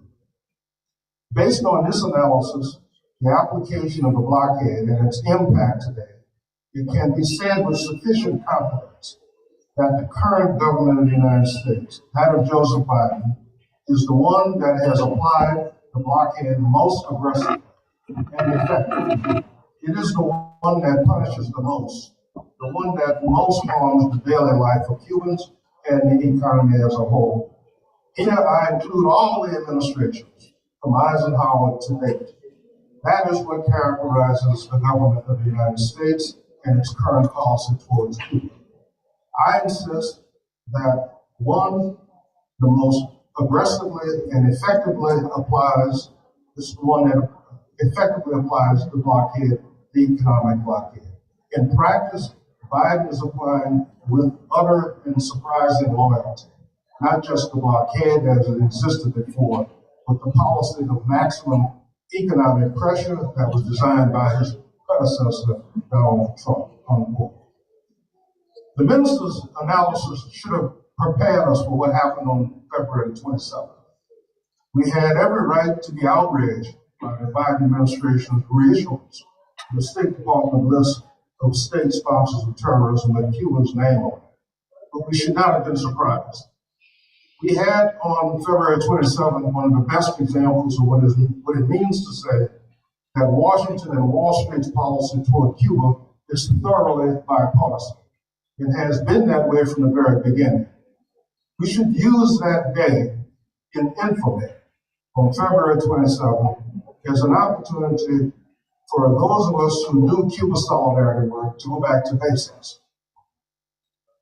The number one task for Washington is to promote and defend the interests of U.S. capital. What the government in Havana also did before January 1st, 1959. And U.S. capital has never forgiven the Cuban people for getting rid of Washington's loyal agent in Havana and replacing it with a government that serves and advances for the first time ever the interests of the Cuban people. And the fact that that overturn was done 90 miles from the shores of the empire, right under their noses, as Commandant Fidel once said, was especially hard, an unpardonable sin.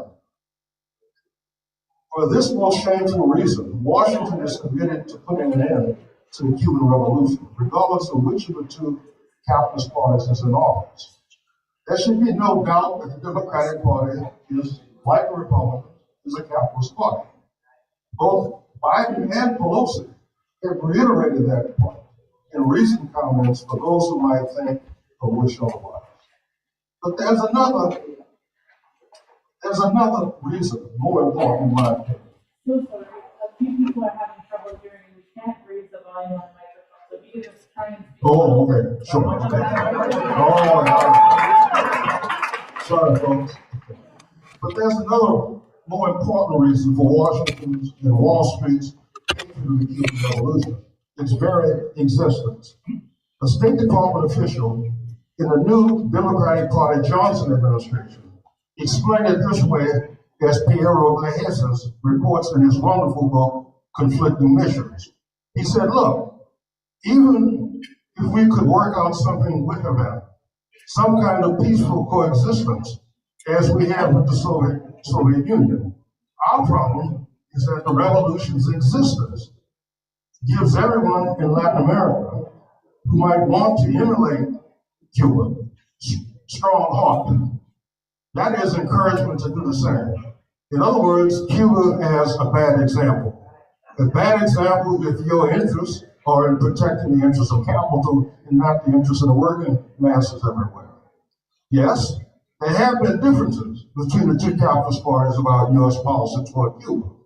But those differences are about how to get rid of the Cuban Revolution, not whether it should be gotten rid of. The long-held and predominant method is to squeeze the revolution to death, to make things as difficult as possible for the Cuban people so that they might rise up one day and overthrow their revolution.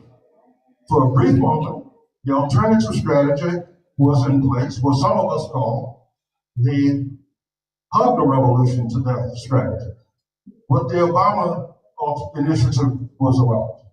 In hindsight, we now know that was an exception to the rule. With the Cuban Revolution facing its greatest challenges ever, or at least since the collapse of the Soviet Union, we should not be surprised that the squeeze the revolution to death strategy has returned, what Deputy Foreign Minister Fernandez de Cosio was no doubt referring to. From Washington's perspective, why give the Cuban government a break if it looks like it's on the ropes? This is exactly, they say, what we've been waiting for, what we've been looking for the last 6 decades. Why play nice with the Cubans? This doesn't mean that Washington's foreign policy can't occasionally act in a way that serves the interests of the working class. There's no better example of that fact than what the South African anti-apartheid movement was able to accomplish. Work I had the privilege of doing for more than 2 decades.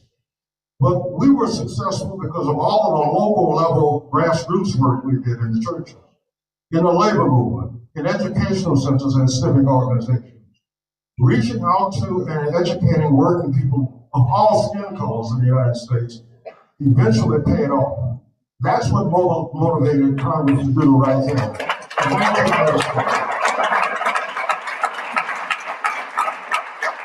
That's what motivated Congress to do the right thing in 1986 in overriding the Reagan administration's veto of the Congressional Anti-Apartheid Act, thus getting our unions, local and state governments to pass resolutions to end the embargo is enormously important.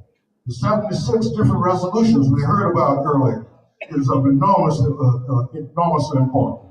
We want to make sure Those revolutions actually represent 44 million people. It's only the beginning of that work, it seems to me. Huh? We're watching live stream.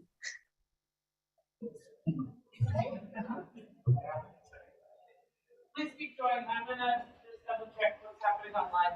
But it's just somebody on the Zoom is speaking. Maybe they forgot to mute. I'm just about finished. Just as you have here in New York City and New Jersey area, have been successful in passing resolutions. We've had some successes in Minnesota in getting local and state governments to do the same. But we have not often, and I include myself in this shortcoming, we have not done enough to make sure the resolutions are publicized as widely as possible among the working class, in their workplaces, their neighborhoods, them as tools for mobilizing. Can these resolutions be of significance if the members of the unions and the constituents of the legislators don't know about it? Let me give one example of what I think is open to us today. I think the people of East Palestine, Ohio, would love, whose lives have been upended by the train derailment, a disaster made possible by capital, something that I know about railroads and capital, would welcome hearing news about a government that actually looks out for the welfare of its citizens and not prioritize the interests of the corporations that threaten their lives for the sake of making profits. I think that they would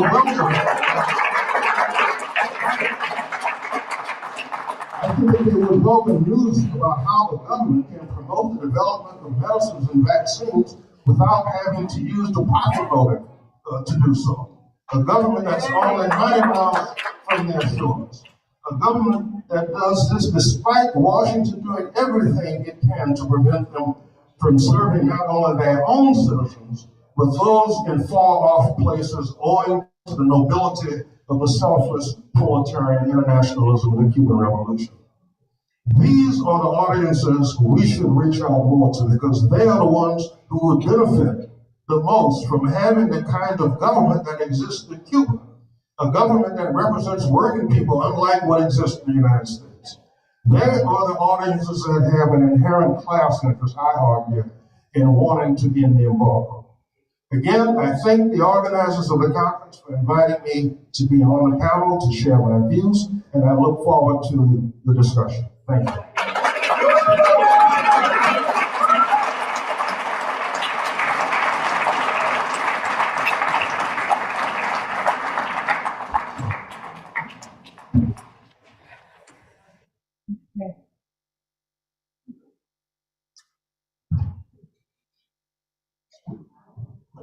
My apologies to folks online. It seems that there was some backup echo from the other microphone during Augustine's presentation, but thank you so much, Professor Augustine, for such an amazing presentation. And so I would like to now invite up onto the stage Carlos Lasso, Profe Carlos Lasso.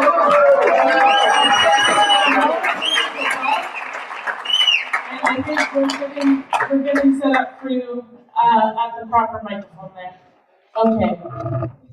So Carlos Lasso, as the founder of Puentes de Amor, Bridges of Love, has been organizing monthly caravan actions on the last Sunday of the month against the blockade for over 2 years now. He's been traveling the world spreading a message that the Cuban American community is changing and that the Cuban American community wants friendship between the United States and Cuba. It's a beautiful message, and we're so honored that he's here today to speak with us. Please welcome Carlos Lasso.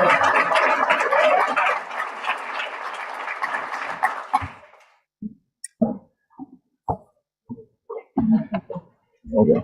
We need to just switch our camera over. Vamos.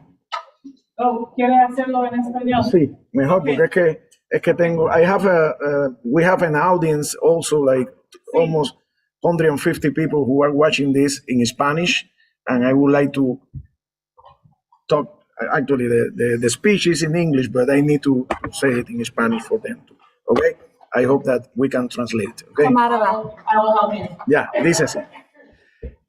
Queridos hermanos y hermanas, es un honor estar aquí hoy levantando las voces otra vez para el levantamiento del bloqueo, el embargo o como quiera que se le quiera llamar a esa política de guerra económica que el gobierno de los Estados Unidos impone en Cuba.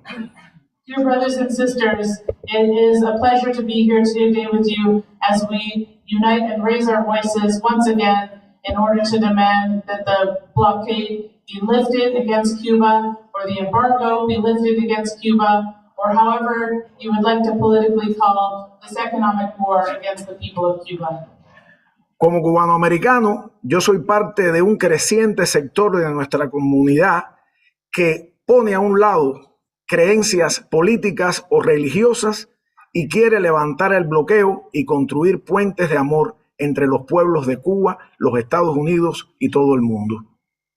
I represent a growing Cuban American community that is either part of a political movement or a religious movement or a spiritual movement that wants to pledge to build bridges of love between the people of Cuba and the United States.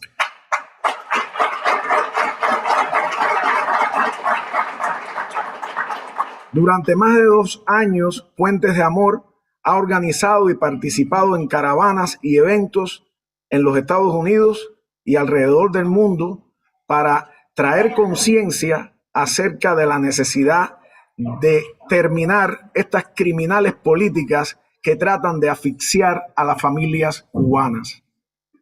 For over 2 years, we've been having caravans, Puentes de Amor caravans and other actions across the United States and around the world to bring together people in the need to raise awareness of why we need to end this criminal policy that is trying to strangle Cuban families. Durante más de 2 años, cada último domingo del mes, hemos levantado nuestras voces pidiéndole al gobierno de los Estados Unidos que oiga las voces de los norteamericanos, que oiga las voces de los cubanos, que oiga las voces del mundo entero y que levante el bloqueo. For more than 2 years, on the last Sunday of every month, we've been raising our voices to demand that the U.S. government listen to the voices of Americans, listen to the voices of Cubans, and listen to the voices of the whole world that we have to end this blockade. En el pasado hemos establecido asociación y hermandad con organizaciones como Code Pink, The People's Forum y otras para llevar a Cuba medicamentos, leche en polvo a hospitales pediátricos y ayuda humanitaria.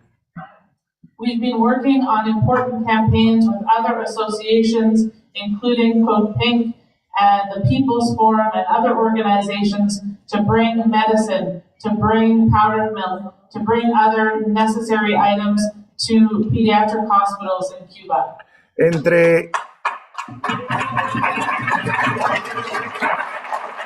Entre ayuda humanitaria y caravanas, hemos sido parte de un movimiento que sigue creciendo y que se va haciendo más grande cada mes. Between these humanitarian aids and the caravan work, we have been seeing our movement and our work growing every month exponentially. Yo, además de nuestros objetivos y además de lo que hacemos, le quiero hablar hoy de la caravana de Miami. More than just talking about our objectives and our goals today, I also want to take a moment to speak specifically about the caravan in Miami.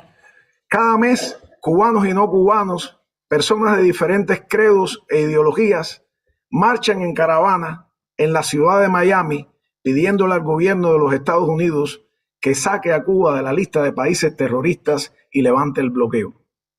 Every month, both Cubans and non-Cubans are uniting in Miami from different places on the political spectrum in order to demand that Cuba be removed from the list of state sponsors of terrorism and that the blockade be ended. La caravana de Miami y la comunidad cubano-americana tiene un lugar especial en la lucha contra el bloqueo, pues demuestra que la mayoría de los cubanos americanos priorizamos a la familia y queremos levantar esas sanciones. The Miami Caravan and the Cuban American community have a very special place in the struggle against the blockade because it is impacting their families, because they have a need to protect the links with their families. La caravana de Miami hoy está bajo ataque. Los derechos de expresarse están siendo atacados con intimidación y violencia en esa ciudad. The Miami Caravan today is under attack. Their freedom of expression is under attack, and their ability to stand up against the U.S. blockade on Cuba is under attack. Hermanos y hermanas, nosotros como Puentes de Amor tenemos una visión. Creemos que el bloqueo debe ser levantado, tiene que ser levantado y va a ser levantado. Brothers and sisters, we have a vision that the blockade on Cuba must be lifted and that the blockade on Cuba will be lifted.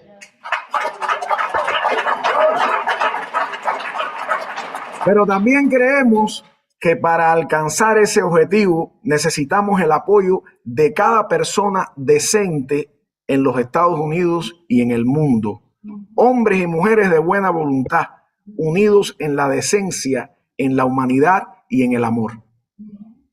But we also believe that in order to achieve these goals, we need to bring together all decent and human-loving people around the world. We need to unite. El bloqueo a Cuba mata niños. La inclusión a Cuba en la lista de países terroristas le niega a Cuba recursos y está matando al pueblo cubano. The blockade on Cuba kills children.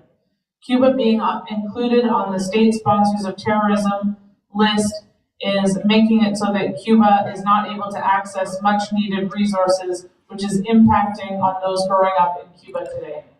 Un día el bloqueo va a ser levantado. Un día miraremos al pasado y veremos todo este tiempo de agresión y animosidad como algo de pasadas generaciones.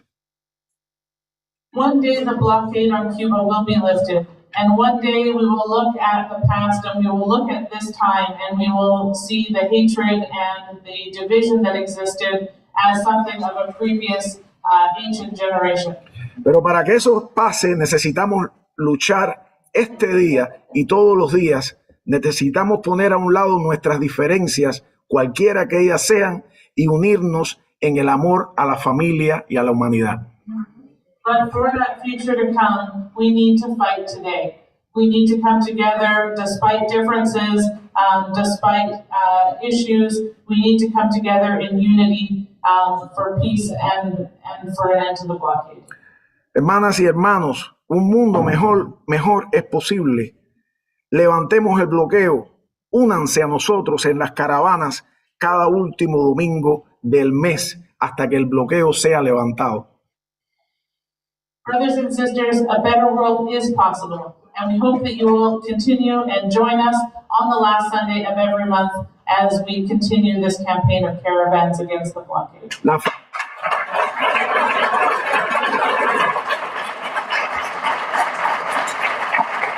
La familia cubana cuenta y necesita del apoyo de ustedes y de la solidaridad. Gracias, que Dios los bendiga a todos y terminemos diciendo: Cuba sí, bloqueo no. Cuba sí, Cuba sí, Cuba sí. Muchas gracias. Gracias.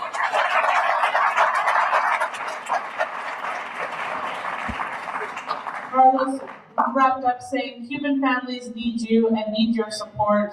Please get involved in this campaign. Cuba, yes. Blockade, no.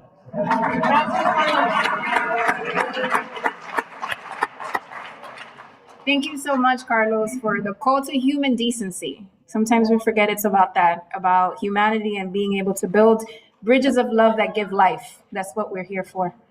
So up next, we have the pleasure of hearing from amazing activist, co-founder of Code Pink, longtime anti-war leader in the US, Medea Benjamin.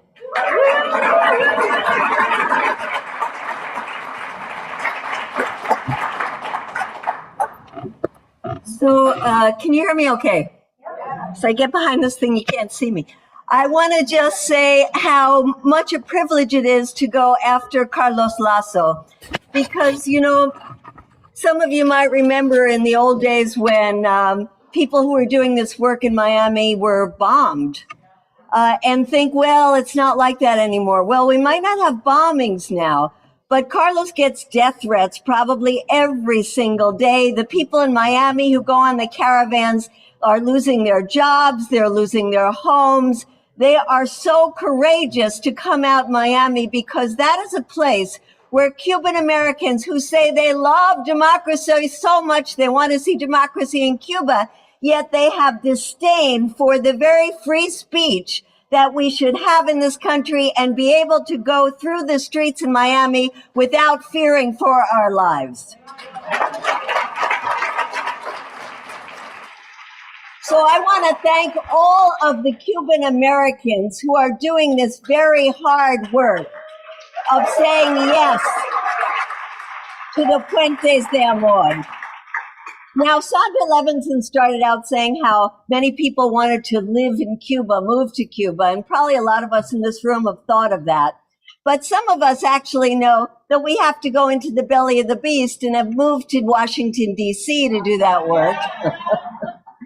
And I want to thank the people of a new lobby group that represents our voice in Washington, and it's called ACERE, Alliance for Cuba, Respect and Engagement. But some of you might know it for the cool way that it's a play on words of que hacer, right? Which is kind of what's happening. Que bola hacer. Que bola hacer.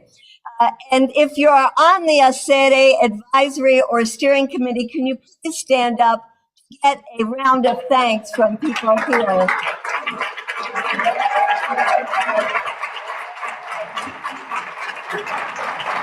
And some of the ACERE people, we're going to put up the website right now, are Cuban Americans. We have a special thanks for those of you who are Cuban Americans on the advisory board.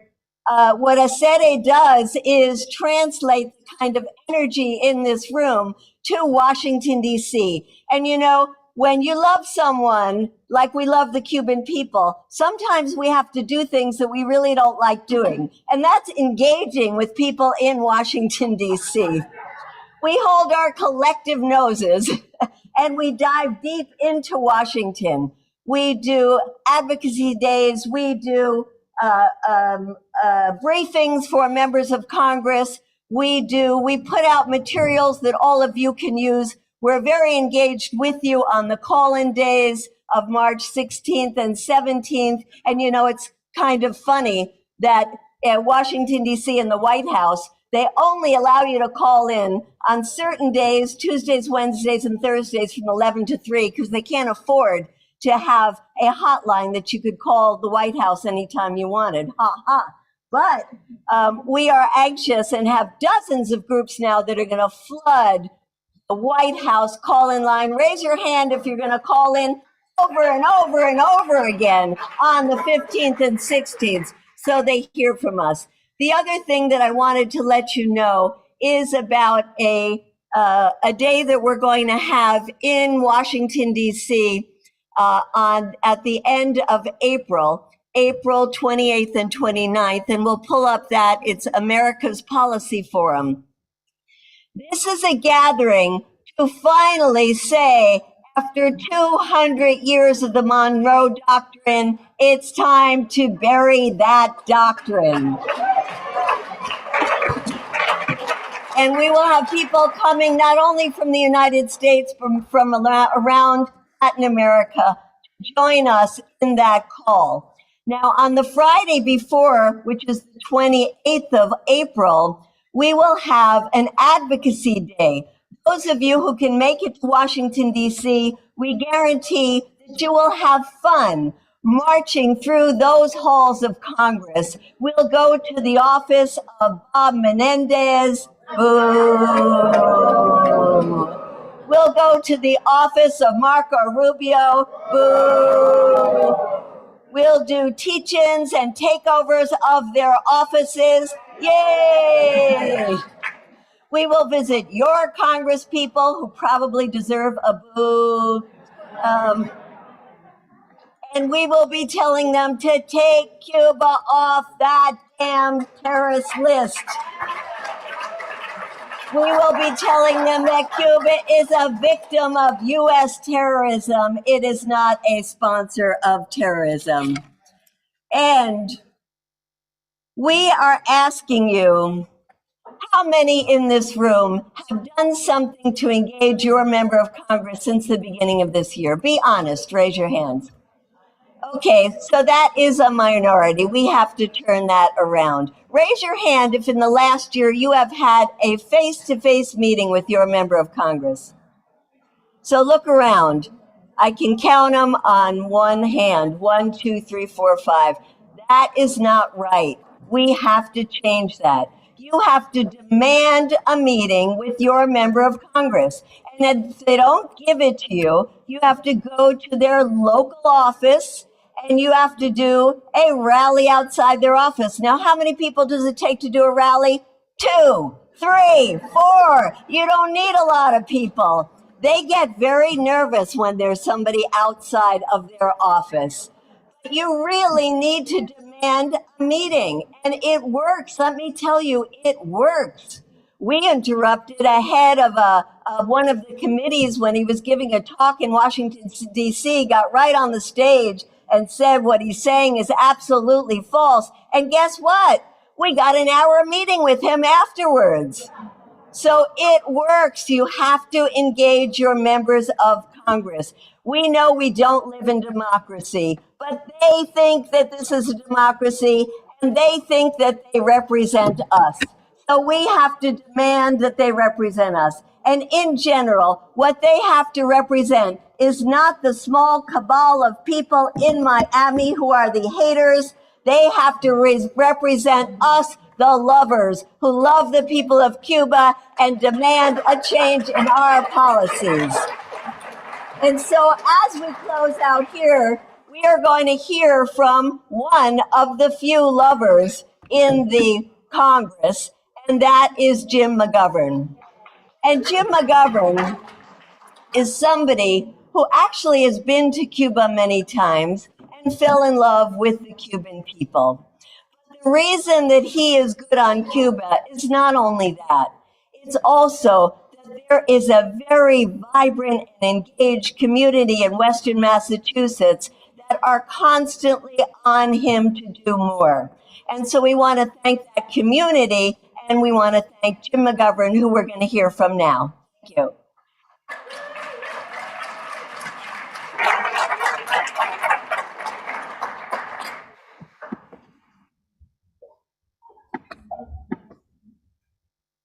Hi, everybody. This is Congressman from Massachusetts.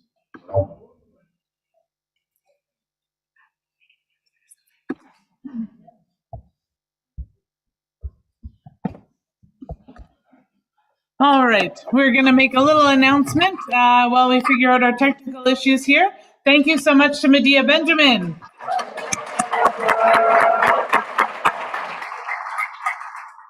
So after this video from Mr. McGovern, we are going to be going to lunch, and we are going to be having, he's still not projecting. He's made us a very nice video. We are going to go for lunch. We are going to have our Cuban guests go for lunch first. They will be following Aaron Feely-Nahum, who will take them for lunch after this video. And then we will invite everybody else to grab a lunch. Now, we are running about 2 hours behind, 1 hour behind schedule. I lied. Sorry, I gave you all a heart attack. Now only half a heart attack. So you have a beautiful program guide. Hopefully you picked it up from the front table this morning. And we'll go quickly through what's going to happen after this video from Mr. McGovern. but know that lunch is coming next. Please be patient and enjoy the video. Oh, no, do not enjoy the video. The tech is still a problem.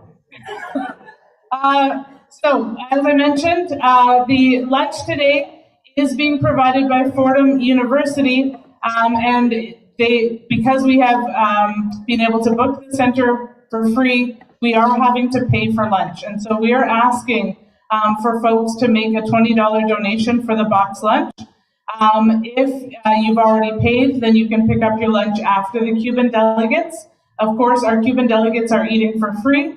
And please also, you can think about sharing a lunch, and we'll see how everything goes. If folks need food, we're not going to let anyone go hungry. Maybe share. We will make it work. All right, we now have the video from Mr. McGovern. Thank you very much for your patience. Let's go to that now. Hi, everybody. This is Congressman Jim McGovern from Massachusetts. And I want to thank the sponsors and the entire volunteer staff who are making this weekend's conference possible. I'm grateful to have been invited to say a few welcoming words to those of you attending in person and live streaming across the United States and the world. Just a few years ago, I thought the United States and Cuba were well on their way not only to establish normalized diplomatic relations, but on the path to normal relations in every sphere, public and private. On December 17, 2014, I stood on the tarmac of Andrews Air Force Base waiting for the plane that would finally bring home Alan Gross, a U.S. citizen unjustly imprisoned for 5 years in Cuba. On TV, President Obama was announcing a sweeping set of changes to U.S. policy and regulations that over the next 2 years opened U.S. and Cuba up to one another in ways not imagined for over 50 years. I thought that finally, our two peoples would have the opportunity to create a new future together. But I was wrong. We all know what happened next. The election of Donald Trump, who over 4 years gradually overturned President Obama's actions toward Cuba. During his final days in office, he even returned Cuba to the state sponsor of terrorism list. The increased financial restrictions, the tightening of the embargo, the SST list, coincided with the pandemic, which brought nearly every economy in the world to its knees, including that of Cuba. While I had hoped that things would change under newly elected President Biden, he and his administration have moved too slowly, squandering precious time to improve U.S.-Cuban relations. As many Cubans took to the streets to demand social and economic change, as well as political change, U.S. economic and financial restrictions remained unchanged, and the Cuban people suffered. And they continue to suffer. I was in Havana in December, and I have never seen the Cuban people facing such hardship. Hundreds of thousands feel so hopeless about their future on the island that they feel like they have no choice but to leave. And I was angry that U.S. policy was contributing to that suffering. But it's not the kind of anger that paralyzes. It's the kind of anger that brought me back to Congress more committed than ever to push this administration to change its policies, to stop contributing to the hardships being suffered by the Cuban people in our name. If the U.S. government wants to end the mass migration from Cuba, then it needs to take responsibility for the role America's policies play in forcing people to leave their homes, their families, their culture, and their language. So this conference couldn't be more timely or more important. I imagine that most of you are aware that in the U.S. House of Representatives, we face a very difficult situation. Over the next 2 years, the Republican majority will bring back Cold War policies on Cuba in vote after vote. And frankly, we might not be able to defeat them. I can only hope that the Senate will not imitate the House. In the House, we must go back to the basics and rebuild, member by member, the commitment to change U.S. policy toward Cuba. It's hard work, and it requires each of you. It requires every national organization and grassroots network to build local coalitions and grassroots support. That's what will give you strength. That's what will give you power.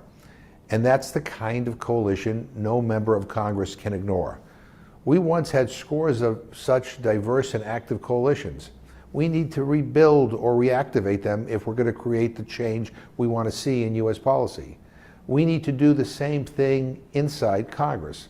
Right now, one of the most important tasks we can take on is to press the Biden administration to remove Cuba from the state sponsor of terrorism list. I hope everyone is planning to participate in the national call-in to the White House this coming week, demanding that President Biden remove Cuba from the state sponsor of terrorist list. To be heard, really heard at the White House, that call-in needs to be massive. And please know that there are groups of House members and senators who are also pushing the administration to remove Cuba from the SST list. You are not alone. I also want to announce that last week, on March 3rd, a group of bipartisan senators introduced S-653, a bill to lift the trade embargo on Cuba. The leaders of this effort are Senators Klobuchar, Moran, Murphy, Marshall, and Warren. Each of you now has a bill to work on that would end the embargo. More importantly, it demonstrates that in the Senate there is still a bipartisan group of senators willing to stand up for change. It also opens the opportunity for other initiatives in areas like travel and trade. Opportunities exist, hope exists. Successful actions can make a difference, can inspire more people to get involved and more members of Congress to take action. So I can't thank you enough for participating in this weekend's conference, and I can't thank you enough for allowing me this time to welcome you and express my support for all of your hard work. Thank you very much.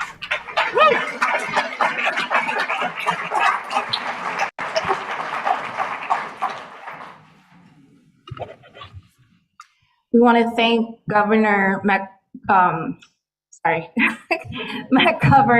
We want to thank him for his words. And we also want to acknowledge that we have, again, a lot of watch parties that are happening. In Miami, we have La Alianza Martiana that is watching. So we want to give them a round of applause. We have folks in Boston, in Los Angeles, in Minneapolis, in Portland, in Vancouver, Montreal, you name it. So folks are really listening to this. We want to emphasize that the point is not simply to listen and not simply to be here, but is also to leave this space with the task of working towards lifting the blockade, towards getting Cuba off the states that sponsor terrorism list. And there are numerous amounts of speeches that have already happened in terms of how that could be done. Reaching out to the elected officials, joining an organization that is doing solidarity work. If you haven't been to Cuba, there's a lot of organizations that organize brigades to go to Cuba. That's another way, people-to-people solidarity. If you haven't gotten this piece of paper, this is your map for the next 2 days. Get it, don't lose it. We are already 1 hour behind. But what folks are going to be doing is getting their lunch. Again, comrades that are coming from Cuba are going to get their lunches first. And right after that, we are asking folks to look at this sheet to find out where the workshops are. Okay, all are straight down that hallway, but in this sheet, you have the actual room number. So make sure you locate the numbers. Don't lose a lot of time between getting the boxes and going into the workshops. We're trying to start the workshops as soon as possible, which means about 2:40, 2:45, which is not too far from now. We want to thank everybody for being here. We want to thank everyone for your patience. We want to thank the Cuban delegation for being with us and welcoming them into the space. And I'm also being asked to remind everyone that tonight there's a rally at the Shabazz Center in Washington Heights. Music, speakers. All right, so the Cuban delegates, please follow. Los cubanos, por favor, sigan a Aaron Failey Naham para la comida primeramente. Todos los cubanos. And then we will have other guests go and pick up their boxed lunch. And please do take that boxed lunch to your panel of choice. Again, we have 4 exciting and dynamic panels happening. And then a reminder for the rally tonight. There will be music, there will be speakers, and it's going to be awesome. We hope to see you there. Say goodbye to your Zoom people. Goodbye to Zoom. Goodbye to Zoom. Thank you to everyone who's been with us. Thank you for the Q&A comments. We're sorry that the chat couldn't be open, but we appreciate all your presentes in the Q&A, and we'll see you all in the